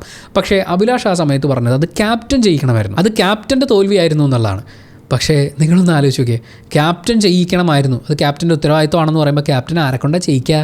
ഇവരെ കൊണ്ടാണ് ചെയ്യിക്കേണ്ടത്. അപ്പോൾ ഇവരത് ചെയ്യണമായിരുന്നു, അവരെ കൊണ്ടത് ചെയ്യിപ്പിക്കാനുള്ള ഉത്തരവാദിത്തം ക്യാപ്റ്റനായിരുന്നു. ഇതാണ് അഭിലാഷ് പറയുന്നത്. അത് കേട്ട് കഴിഞ്ഞപ്പോഴേക്കും മസ്താനിയുടെ മുഖം ഒന്ന് വെളുത്തിട്ടുണ്ടായിരുന്നു. സാധാരണ ഇൻ്റർവ്യൂകളിലൊക്കെ തിരിച്ചടി കിട്ടുന്ന സമയത്തുള്ള ഒരു എക്സ്പ്രഷൻ മസ്താനിയുടെ മുഖത്ത് വളരെ വിസിബിളായിരുന്നു. അത് കഴിഞ്ഞ് ഒനീൽ ക്യാപ്റ്റനായാൽ ശരിയാവില്ല എന്നുള്ള രീതിയിൽ സംസാരിക്കുമ്പോൾ അതിപ്പോൾ ഞാനൊക്കെ ഇവിടെ ഉണ്ടല്ലോ എന്നൊക്കെ പറഞ്ഞ് അഭിലാഷ് അതിനെ ന്യായീകരിക്കുന്നുണ്ട്. അതായത് ഒനീലിനെ കുറ്റം പറയാൻ വേണ്ടിയിട്ടുള്ളൊരു സാഹചര്യം അഭിലാഷിന് ഇട്ട് കൊടുക്കുകയാണ്. അഭിലാഷ് അങ്ങനെ പുറകിൽ നിന്ന് കുത്തില്ല എന്നുള്ളത് അഭിലാഷിൻ്റെ റിപ്ലൈ എന്ന് മനസ്സിലായി. ഞാനൊക്കെ ഇവിടെ ഉണ്ടല്ലോ, നമ്മളൊക്കെ ഡീൽ ചെയ്തോളും എന്നൊക്കെ പറഞ്ഞതിന് ശേഷം അഭിലാഷ് പറയുന്നത്, നിങ്ങളുടെ കാര്യത്തിലേ ഉള്ളൂ ഒരു കുഴപ്പം. പുറത്തുനിന്ന് വന്നതാണ്, ഗെയിം കണ്ടു വന്നതാണ്, പക്ഷേ ഇവിടെ വന്നിട്ട് ഒരാഴ്ചയായി, ഇപ്പം നിങ്ങളും ഞങ്ങളെപ്പോലെ തന്നെ ആയിട്ടുണ്ട്, കുഴപ്പമില്ല, സെറ്റാവും എന്നാണ് പറയുന്നത്. അതായത് നിങ്ങൾ പുറത്തുനിന്ന് എന്തോ കണ്ടറിഞ്ഞു എന്നൊക്കെ പറഞ്ഞല്ലേ ഇവിടെ വന്നിട്ട് ഇപ്പോൾ ഒരാഴ്ച കഴിഞ്ഞില്ലേ, ഞങ്ങളെക്കുറിച്ച് പുറത്ത് എന്താണോ വിചാരിച്ചിരിക്കുന്നത് എന്ന് പറയുന്ന പോലെ നിങ്ങളെക്കുറിച്ചും പുറത്ത് ഒരുപാട് ഐഡിയ ഉണ്ടായിട്ടുണ്ടാവും, നിങ്ങൾക്കത് മനസ്സിലായിട്ടില്ല, സാരമില്ല, പോകെ ശരിയായിക്കോളും എന്ന് അഭിലാഷ് പറഞ്ഞപ്പോൾ സത്യം പറയല്ലോ എനിക്ക് കൈയടിക്കാൻ തോന്നിപ്പോയി. യജാതി ഡയലോഗാണ് ആ മനുഷ്യൻ കീച്ചത്. ക്യാപ്റ്റൻ ആവാൻ പോകുന്ന ആളെ പുഷ്പിക്കാനും കൂട്ടുകാരനെ ഒറ്റിക്കൊടുക്കാനും ഒക്കെയുള്ള അവസരം സന്തോഷത്തോടെ ചിരിച്ചുകൊണ്ട് ചുറ്റുമിരുന്ന് കൊടുത്തപ്പോഴും അഭിലാഷ് അതിനെ നോക്കി കാണിച്ച ആ ഒരു പുച്ഛമുണ്ടല്ലോ, അയാൾ പൊളിച്ച്. പിന്നീട് അങ്ങോട്ട് കുറേ കോൺടെസ്റ്റുകളും കാര്യങ്ങളും ഒക്കെ നമ്മൾ കാണുന്നുണ്ട്. തലേ ദിവസം കണ്ടിട്ടുണ്ടായിരുന്നു. അതിൽ മൈജിയുടെ ഒരു കോൺടെസ്റ്റ് ഉണ്ടായിരുന്നു. ഇവരുടെ ഓരോരുത്തരുടെയും ഫാമിലിയിലേക്ക് അവരിഷ്ടമുള്ള സാധനം സെലക്ട് ചെയ്താൽ 3 പേർക്കാണ് ആ ചാൻസ് കിട്ടിയത്. അവർക്ക് ഇഷ്ടമുള്ള പ്രോഡക്റ്റ് സെലക്ട് ചെയ്ത് കഴിഞ്ഞാൽ അത് 2 മണിക്കൂറിനുള്ളിൽ അവരുടെ വീട്ടിലെത്തിച്ച് കൊടുക്കുക എന്നുള്ളത്. അത് വീട്ടിലെത്തിച്ച് കൊടുത്തതിൻ്റെ വീഡിയോ ക്ലിപ്പുകൾ കാണിക്കുന്നുണ്ടായിരുന്നു. അത് കണ്ട സമയത്ത് തോന്നിയ ഒരു ചെറിയ കാര്യമാണ്. അതായത് സാബുമാൻ്റെ ഫാമിലിയെ കാണിച്ചപ്പോൾ സാബുമാൻ്റെ സിസ്റ്ററോ മറ്റോ ആണെന്ന് തോന്നുന്നു, വളരെ സ്ട്രോങ് ആയിട്ട് സ്മാർട്ടായിട്ട് നിന്ന് സംസാരിക്കുന്നത് കണ്ടു. ആ സമയത്ത് സാബുമാൻ്റെ എക്സ്പ്രഷനും ആ സംസാരിക്കുന്ന ആളെയും കൂടി കണ്ടപ്പോൾ ആ സംസാരിക്കുന്ന ആൾ ഗെയിമിൽ വന്നാൽ മതിയായിരുന്നു എന്ന് തോന്നി. കാരണം സാബുമാൻ വളരെ വീക്കായിട്ടിരിക്കുന്ന പോലെ, ഒരു ഗെയിമും ഇല്ലാതിരിക്കുന്ന പോലെയാണ് തോന്നുന്നത്. ഓരോ കാര്യങ്ങളൊക്കെ ആൾക്കാർ സംസാരിക്കുമ്പോൾ എന്താ പ്ലാൻ ഇത്, മസ്താനി എനിക്ക് അപ്പാനിശരത്തിൻ്റെ ഇന്ന് അടിയിട്ടിട്ട് പുറത്ത് പോകണമെന്ന് പറയുമ്പോൾ എന്താ ഇത് എന്നൊക്കെ പറഞ്ഞാൽ അത്ഭുതം കൊള്ളുകയാണ് ചെയ്യുന്നത്. സ്വന്തമായി ഒരു ഗെയിമില്ല, ബാക്കിയുള്ളവർ തട്ടിക്കൂട്ടും വൃത്തികേടുമാണെങ്കിലും ഒരു ഗെയിം പറയുന്ന സമയത്ത് സാബുമാൻ അതിശയമാണ്. സാബുമാൻ കുറച്ചും കൂടി സ്മാർട്ടായിട്ട് നിന്നിട്ടില്ലെങ്കിൽ എത്രയും പെട്ടെന്ന് തൂക്കിയെടുത്ത് പുറത്തിടാനുള്ള സാധ്യതയുണ്ട് എന്ന് തോന്നുന്നു. അതിൻ്റെ കൂടെ ഒരു പായസം ഉണ്ടാക്കൽ മത്സരം ഉണ്ടായിരുന്നു. അവിടെ അനുമോൾ തകർന്നിടിഞ്ഞു പോകുന്നത്, അതായത് പ്രേക്ഷകരെല്ലാവരും കൂടി അനുമോളെ പായസം ഉണ്ടാക്കാൻ തിരഞ്ഞെടുത്തു. അപ്പോൾ അനുമോൾ തന്നെ പായസത്തിൻ്റെ ഉസ്താദ് എന്ന് പറയുന്നൊരു ഫീല് അനുമോൾക്കുണ്ടാവും. എന്തായാലും ഇവർ മത്സരം സ്റ്റാർട്ട് ചെയ്തു. പണിപ്പുരയിൽ പോയി സാധനങ്ങൾ എടുത്തുകൊണ്ട് വന്ന് പായസം ഉണ്ടാക്കണം. ഒനിയിലും അനുമോളും ഒരു ടീമിലാണുള്ളത്. ഒനിൽ ഇസ് എ ഷെഫ്. അനുമോൾ വീട്ടിൽ പായസം ഉണ്ടാക്കി, ഞാനാണ് പാചകം എന്ന് പറഞ്ഞാൽ എൻ്റെ കയ്യിലാണ് ഇരിക്കുന്നതെന്ന് പറഞ്ഞ് 15 പേർക്ക് ഒരുമിച്ച് ഞാൻ ഫുഡ് ഉണ്ടാക്കി കൊടുക്കുമെന്നൊക്കെ പറഞ്ഞ ആളാണ്. അപ്പോൾ ഒനിൽ പറയുന്ന ഒരു സജഷനും അനുമോൾ ചെവി കൊടുക്കുന്നില്ല എന്നുള്ളത് നമുക്ക് ആ പരിപാടി കാണുമ്പോൾ മനസ്സിലാവുന്നുണ്ട്. ഒനീലിനെ പുറകിൽ നിർത്തിയിട്ട് അനുമോൾ ഫ്രണ്ടിൽ നിന്ന് കുക്കിങ്ങാണ്. എന്തായാലും അവരുടെ പായസം അടിയിൽ പിടിച്ച് പോയി ഗൈസ്. അങ്ങനെ ഈ മത്സരത്തിന് മാർക്ക് കൊടുക്കാൻ പോയ ടീം, പ്രത്യേകിച്ച് രേണുവൊക്കെ എടുത്തു പറയുന്നുണ്ട്, നല്ല കയ്പുണ്ടായിരുന്നു, അടിയിൽ പിടിച്ചിട്ടുണ്ട്, കരിഞ്ഞ് ചൊവ്വയുണ്ട്, ഇങ്ങനെയുള്ള സാധനങ്ങളൊക്കെ പറയുന്നുണ്ട്. എന്തായാലും അനുമോൾക്ക് പ്രൈസ് കൊടുക്കാതെ ജിസേലിൻ്റെ ടീമിനാണ്, ജിസേലാണ് അവിടെ മുന്നിൽ നിന്ന് ഇത് കുക്ക് ചെയ്തത്, ജിസേലിൻ്റെ ടീമിനാണ് നല്ല പായസത്തിനുള്ള സമ്മാനം കിട്ടുന്നത്. ഇത് അനുമോളെ കുറച്ചൊന്നും അല്ല വേദനിപ്പിച്ചത്. അതിനുശേഷം അനുമോൾ പറയുന്ന ഡയലോഗുകളാണ് ഇവിടെ ഏറ്റവും രസം. അവർക്ക് റിവ്യൂ പറയാനോ ടേസ്റ്റ് നോക്കാനോ അറിയില്ല. ഏത് അടി പിടിച്ചു പോയ പായസത്തിൻ്റെ കാര്യമാണ് പറയുന്നത്. അവർക്ക് രുചി നോക്കാൻ അറിയില്ല, അല്ലെങ്കിൽ എനിക്ക് ഫസ്റ്റ് തന്നേനെന്ന്. എനിക്കറിയാം ബാക്കിയുള്ളവരുടെ ടേസ്റ്റ് എന്താണ് എന്നുള്ളതാണ്. ഈ അനുമോളാണ് 15 പേർക്ക് ഭക്ഷണം ഉണ്ടാക്കി കൊടുക്കുന്നതെങ്കിൽ 15 പേരും 2-3 ദിവസത്തിനുള്ളിൽ തന്നെ ഔട്ടായി പോകാനുള്ള സാധ്യതയുണ്ട്. അത് കഴിഞ്ഞ് പണിപ്പുര ടാസ്കിൻ്റെ ഭാഗമായിട്ടുള്ളൊരു വലിയ പണിയുണ്ട്. ആ വലിയ പണി ഒരാൾക്ക് സീസണിലുടനീളം നോമിനേഷൻ പറയാൻ പറ്റില്ല, അതായത് എവിക്ഷൻ ലിസ്റ്റിലേക്കുള്ള നോമിനേഷൻ കൊടുക്കാൻ പറ്റില്ല എന്നാണെങ്കിൽ ആരെ തിരഞ്ഞെടുക്കണമെന്നുള്ളതാണ്. അപ്പോൾ ഇവരെല്ലാവരും കൂടി തിരഞ്ഞെടുക്കുന്ന, ഒറ്റയ്ക്ക് നിൽക്കുന്ന, വളരെ സ്ട്രോങ് ആയി കളിക്കുന്ന ഒരാളെന്നുള്ള നിലയ്ക്ക് അനീഷിനെ സെലക്ട് ചെയ്യുന്നുണ്ട്. അനീഷിന് ഇനി അങ്ങോട്ട് ആരെയും നോമിനേറ്റ് ചെയ്യാൻ പറ്റില്ല. അനീഷിന് ഇത് മനസ്സിലായി, ഞാൻ സ്ട്രോങ് ആയതുകൊണ്ടാണ് എന്നെ ഇങ്ങനെ എണീപ്പിച്ചത്, അല്ലെങ്കിൽ എനിക്ക് ഈ പണി തന്നതെന്നുള്ളത്. അനീഷ് അത് എണീറ്റ് എന്ന് പറയുന്നുണ്ട്. അനീഷ് അത് പറഞ്ഞു കഴിയുമ്പോഴേക്കും ഇവർ പിന്നെ ന്യായീകരിക്കുന്നത്, അല്ല അങ്ങനെയൊന്നുമല്ല, ഇങ്ങനെ ആവശ്യമില്ലാത്ത കാര്യങ്ങൾ, ഒരു സെൻസില്ലാത്ത കാര്യങ്ങളൊക്കെ പറയുന്നത് കൊണ്ടാണ് നമ്മൾ അനീഷിനെ പറഞ്ഞതെന്നുള്ളതാണ്. അങ്ങനെ സെൻസ്ലെസ്സായി കാര്യങ്ങൾ പറയുന്ന ഒരാളാണെങ്കിൽ, അവസാനം ദിവസം വരെ പോകാൻ സാധ്യതയില്ലാത്ത ഒരാളാണെങ്കിൽ അവർ വേറൊരാൾക്കേ ആ പണി കൊടുക്കില്ലായിരുന്നു. അനീഷ് സ്ട്രോങ് ആണെന്നും അനീഷ് അവസാന ദിവസങ്ങൾ വരെ ഇവിടെ ഉണ്ടായിരിക്കും എന്ന് പറയുന്നൊരു വിശ്വാസത്തിൻ്റെ പുറത്താണ് അവർ അനീഷിന് ഈ പണി കൊടുത്തത്. അത് അനീഷിനും ബാക്കിയുള്ളവർക്കും ഒക്കെ മനസ്സിലായിട്ടുണ്ട്. പക്ഷേ വൈൽഡ് കാർഡ് എൻട്രീസിന് ഇത് മനസ്സിലായിട്ടില്ല. അവർ വിചാരിച്ചത് ഞങ്ങളങ്ങ് തിരുത്തി പറഞ്ഞാൽ ബാക്കിയുള്ളവരങ്ങ് വിശ്വസിച്ചോളും എന്നുള്ളതാണ്. ഇവർ ഒരാഴ്ചയായി കളിക്കുന്ന കളി കഴിഞ്ഞൊരു 10-33 ദിവസമായിട്ട് കളിക്കുന്നവരാണ് അവിടെ ഇരിക്കുന്നത്. ആ ഒരു എക്സ്പീരിയൻസ് എന്ന് പറഞ്ഞു കഴിഞ്ഞാൽ പ്രായത്തിൻ്റെ ഒന്നുമല്ല പറയുന്നത്. ആ ബിഗ് ബോസ് ഹൗസിൽ ഇങ്ങനെ പരസ്പരം പരിചയമില്ലാത്ത ആളുകളുടെ കൂടെ ജീവിക്കുമ്പോൾ ആളുകളെ എങ്ങനെ മനസ്സിലാക്കണമെന്നും പെരുമാറണമെന്നൊക്കെ ഏകദേശ ധാരണയുള്ള, അത് ഏറെയും കുറഞ്ഞിരിക്കും, എന്നാൽ പോലും ഏകദേശ ധാരണയുള്ളവരാണ് അവിടെ ഇരിക്കുന്നത്. അവരെ പറഞ്ഞു തിരുത്താമെന്നാണ് ഈ പാവം വൈൽഡ് കാർഡ് എൻട്രീസ് വിചാരിച്ചിരിക്കുന്നത്. ഓൾ ദ ബെസ്റ്റ് എന്നേ പറയാനുള്ളൂ. അത് കഴിഞ്ഞ് വൈൽഡ് കാർഡ് എൻട്രീസിൻ്റെ ഒരു ചർച്ച നമ്മൾ കാണുന്നുണ്ട്. ശരിക്കും പറഞ്ഞു കഴിഞ്ഞാൽ ബിഗ് ബോസിൻ്റെ തലവര വരെ മാറ്റാൻ പറ്റുന്ന പോലത്തെ ഒരു ചർച്ചയാണ് എന്നുള്ളത് നമുക്കത് കേൾക്കുമ്പോൾ മനസ്സിലാക്കാൻ പറ്റും. ജിഷിൻ പറയുന്നൊരു കാര്യം, ഇവിടെ ഗ്രൂപ്പുകളായി നിന്നവരൊക്കെ എനിക്ക് ഒറ്റക്കെട്ടായി നിർത്താൻ പറ്റി എന്നുള്ള ഒരു കാര്യം അത് ലാലേട്ടനോട് പറയുന്നു. അങ്ങനെ എന്താണ് പുള്ളി വിചാരിക്കുന്നത്. അപ്പോൾ ഈ ഗ്രൂപ്പുകളെ അവസാനിപ്പിച്ച് എല്ലാവരെയും കൂടി ഒറ്റ ടീമാക്കാൻ പറ്റിയെന്ന് ജിഷിൻ പറയുന്ന സമയത്ത് ജിഷിൻ അതല്ല ചെയ്തത്. ബാക്കിയുള്ള എല്ലാവർക്കുമെതിരെ ഒരു കുഞ്ഞു ഗ്രൂപ്പിൻ്റെ ഭാഗമായി ഇരിക്കുന്നു എന്നുള്ളതാണ് ജിഷിൻ ചെയ്യുന്നത്. ജിഷിൻ അത് മനസ്സിലാവുന്നില്ലേ? അതിനിടയ്ക്ക് അപ്പാനി ശരത്തിന് ഭയങ്കര ടെൻഷനാണ്, പേടിയാണ് എന്നൊക്കെ മസ്താനി ഒരു കണ്ടുപിടുത്തം പോലെ പറയുന്നുണ്ട്. അപ്പം അപ്പാനിയെ നമുക്ക് അങ്ങനെ ട്രിഗർ ചെയ്യിക്കാന്നൊക്കെയാണ് ഇവരിരുന്ന് പറയുന്നത്. അപ്പാനിയാണ് ആ കൂട്ടത്തിലെ ഏറ്റവും ടെൻഷനുള്ള ആൾ. ടെൻഷൻ ഇല്ലാത്ത ഒരാളെ ടെൻഷനിലേക്ക് എത്തിക്കുമ്പോഴാണല്ലോ ഇവരുടെ ഗെയിം സക്സസ് ആവുക. ഓൾറെഡി പേടിയുള്ള ആൾക്ക് പേടിയുണ്ടെന്ന് പറയുന്നത് അതൊരു കണ്ടുപിടുത്തമാണോ, അതൊരു ഗെയിമാണോ? ഇതിനിടയ്ക്ക് അപ്പാനി ചേർത്തും ആര്യനും തമ്മിലുള്ളൊരു ഡിസ്കഷനുണ്ട്. അതിൽ അപ്പാനി ആര്യനോട് ചോദിക്കുന്നുണ്ട്, എടാ ഞാൻ ഈ ആഴ്ച ഔട്ടായി പോവുമോ? അപ്പോൾ ആര്യം പറയുന്നത് നീ ഔട്ടായി പോവില്ല, ശൈത്യയുടെ ഒക്കെ പേര് പറയുന്നുണ്ട് ഔട്ടാവുന്ന കാര്യങ്ങളൊക്കെ പറയുമ്പോൾ. ഇതിൻ്റെ എല്ലാം ആ ഒരു കോൺവെർസേഷൻ്റെ ലാസ്റ്റ് അപ്പാനി ശരത്ത് പറയുന്നൊരു സെൻറ്റൻസ് ഉണ്ട്. അത് ബിഗ് ബോസിൽ ഇതുവരെ ആളുകളെ വോട്ട് ചെയ്ത് വിജയിപ്പിച്ചിട്ടുള്ള പ്രേക്ഷകരോടുള്ള ഒരു കൊട്ടായിട്ടാണ് എനിക്ക് തോന്നിയത്. അത്യാവശ്യം തെറി വിളിക്കുന്ന പയ്യന്മാരൊക്കെ മലയാളി ഓഡിയൻസിന് ഇഷ്ടമാണ് എന്നാണ് അപ്പാനി ശരത്ത് പറയുന്നത്. അതായത് ബിഗ് ബോസിൽ വന്ന് ബാക്കിയുള്ളവരുടെയൊക്കെ മെക്കിട്ട് കയറി കുറച്ച് അഗ്രഷനൊക്കെ കാണിച്ച് തെറി വിളിക്കുകയൊക്കെ ചെയ്യുന്ന ആൾ ജയിക്കാനുള്ള സാധ്യതയുണ്ട് എന്ന് പറയുന്ന കാര്യം അപ്പാനി ശരത്തിന് കൃത്യമായ ധാരണയുണ്ട്. അപ്പാനി ഈ ഇടയ്ക്ക് ഒന്ന് തിളച്ച് വരുന്നത് പേഴ്സണലായി എടുക്കുന്നതുകൊണ്ട്, പക്ഷേ ഈ ഒരു കാര്യം കൂടി ഉള്ളിൽ വെച്ചിട്ടും ആവാം. അങ്ങനെ തെറി വിളിക്കുന്ന, സംസ്കാരമില്ലാതെ പെരുമാറുന്ന, അഗ്രസീവായി ബിഹേവ് ചെയ്യുന്ന ആളുകളെയൊക്കെ ജയിപ്പിച്ചിട്ടുള്ള മലയാളികൾ തന്നെ ഇത് കേൾക്കണം. എന്തായാലും പാരലലി നമ്മുടെ വൈൽഡ് കാർഡ് എൻട്രീസിൻ്റെ ഡിസ്കഷൻ നടക്കുന്നു. അപ്പോൾ അതിൽ മസ്താനി പറയുന്നത് അപ്പാനി ശരത്തിൻ്റെ ഇന്ന് എനിക്ക് അടി കിട്ടണം, പ്രകോപിപ്പിച്ച് ഞാൻ അടി വാങ്ങിക്കും. ഇതിൽ പ്രശ്നം എവിടെ ഇരിക്കണമെന്ന് വെച്ച് കഴിഞ്ഞാൽ ഫിസിക്കൽ അസോൾട്ട് ചെയ്യിപ്പിക്കും എന്നാണ് മസ്താനി പറയുന്നത്. ഫിസിക്കൽ അസോൾട്ട് ചെയ്യുന്നത് മോശമാണ്, അയാളെ പിടിച്ച് പുറത്താക്കേണ്ട കാര്യമാണ്. പക്ഷേ അത് ഞാൻ എങ്ങനെയെങ്കിലും ചെയ്യിപ്പിച്ചെടുക്കും എന്ന് പറയുന്നത് ഒരു നല്ല കാര്യമല്ല. അത് ആ ആക്ടിനെ പ്രോത്സാഹിപ്പിക്കുന്നത് പോലെയാണ്. മറ്റേ കുറ്റം ചെയ്യുന്നതിനേക്കാൾ വലിയ കുറ്റകരമായിട്ടുള്ള കാര്യമാണ് കുറ്റം ചെയ്യാൻ പ്രേരിപ്പിക്കുന്നത്. അതാണ് മസ്താനി അവിടെ ഇരുന്ന് ഇങ്ങനെ ഘോരഘോരം പ്രഖ്യാപിക്കുന്നത്. ഇതേപോലെ തന്നെ ഈ ഗെയിമിൽ ചെയ്യാൻ പാടില്ല എന്ന് പറയുന്ന കാര്യങ്ങളെല്ലാം എണ്ണി പറയുന്ന ഒരു കൾച്ചറും ഇല്ലാത്ത ഗെയിം പ്ലാൻ എക്സിക്യൂട്ട് ചെയ്തുകൊണ്ടിരിക്കുകയാണ് മസ്താനി. അങ്ങനെ നോക്കുമ്പോൾ അനുമോൾക്കുള്ള ഏറ്റവും നല്ല കോമ്പറ്റീഷൻ മസ്താനി തന്നെയാണ്. പക്ഷേ അവർ വന്ന ഉടനെ തന്നെ ഒട്ടിയിട്ടുണ്ട്. കുറച്ച് ദിവസത്തിനുള്ളിൽ തന്നെ അടർന്ന് പൊക്കോളും. അനുമോൾ തന്നെ മസ്താനിയെ ചൂണ്ടിക്കാണിക്കുകയും അവർ തമ്മിൽ വഴക്കുണ്ടാക്കുകയൊക്കെ ചെയ്യും. അതുവരെയൊക്കെ തുടരുകയാണെങ്കിൽ നമുക്ക് ബാക്കി കാര്യങ്ങൾ കാണാം. അങ്ങനെ ആരുടെയും കയ്യിൽ നിന്ന് തല്ലുകൊള്ളാൻ വേണ്ടി ഞാൻ എന്തടവ് എടുക്കും എന്ന് മസ്താനി പറയുന്ന സമയത്ത് സാബുമാൻ അതിനൊരു ആശ്ചര്യ എക്സ്പ്രഷൻ ഇടുന്നുണ്ട്. അതിന് മറുപടിയായിട്ട് ലക്ഷ്മി പറയുന്നൊരു ഡയലോഗ് ഇങ്ങനെയാണ്: ഒരു മനുഷ്യനായി കഴിഞ്ഞാൽ ഇമോഷൻസ് കൺട്രോൾ ചെയ്യാൻ പഠിക്കണം എന്നാണ്. അതായത് എന്ത് പ്രകോപനം ഉണ്ടായാലും ഇമോഷൻസ് കൺട്രോൾ ചെയ്യാൻ പഠിക്കണമെന്ന്. പക്ഷേ ഇതേ ലക്ഷ്മി ഒരാളുടെ ഫാമിലിയെയും പേഴ്സണൽ കാര്യങ്ങളെയും പറഞ്ഞല്ല പ്രകോപിപ്പിക്കേണ്ടതെന്ന് മസ്താനിക്ക് പറഞ്ഞു കൊടുക്കുന്നില്ല.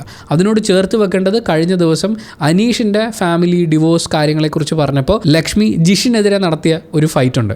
അതും കൂടി ഒന്ന് മനസ്സിൽ വെക്കണം. കാരണം അന്നേ ദിവസം തന്നെ മസ്താനി അനീഷിനോട് വളരെ മോശമായി സംസാരിച്ചപ്പോഴും പേഴ്സണൽ കാര്യം പറഞ്ഞപ്പോഴും ലക്ഷ്മി മിണ്ടാതിരിക്കുകയാണ് ചെയ്തത്.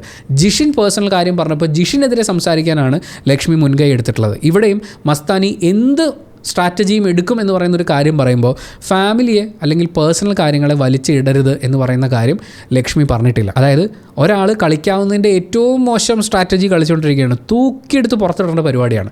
ആ കാര്യങ്ങളൊക്കെ അവിടെ ചർച്ച ചെയ്തുകൊണ്ടിരിക്കുമ്പോൾ അതിനെ പൂർണ്ണമായും സപ്പോർട്ട് ചെയ്യുന്ന രീതിയിലാണ് ലക്ഷ്മി അപ്പുറത്തിരുന്ന് സംസാരിക്കുന്നത്. ഇതൊക്കെ കേട്ടിട്ടും ഇത് എന്തോന്നിത് എന്ന് പറഞ്ഞ് അത്ഭുത പരതന്ത്രനായി ഇരിക്കുന്ന സാബുമോനെ കാണിച്ചിട്ടാണ് ആ എപ്പിസോഡും തീരുന്നത്. എന്തായാലും ഇന്നത്തെ ദിവസം നമ്മളിനി കാണാൻ പോകുന്നത് ലാലേട്ടൻ വന്നിട്ട് എന്ത് പറയുമെന്നുള്ളതാണ്. ലാലേട്ടൻ വന്നിട്ട് എന്തെങ്കിലുമൊക്കെ ഒന്ന് പറഞ്ഞാൽ മതിയായിരുന്നു.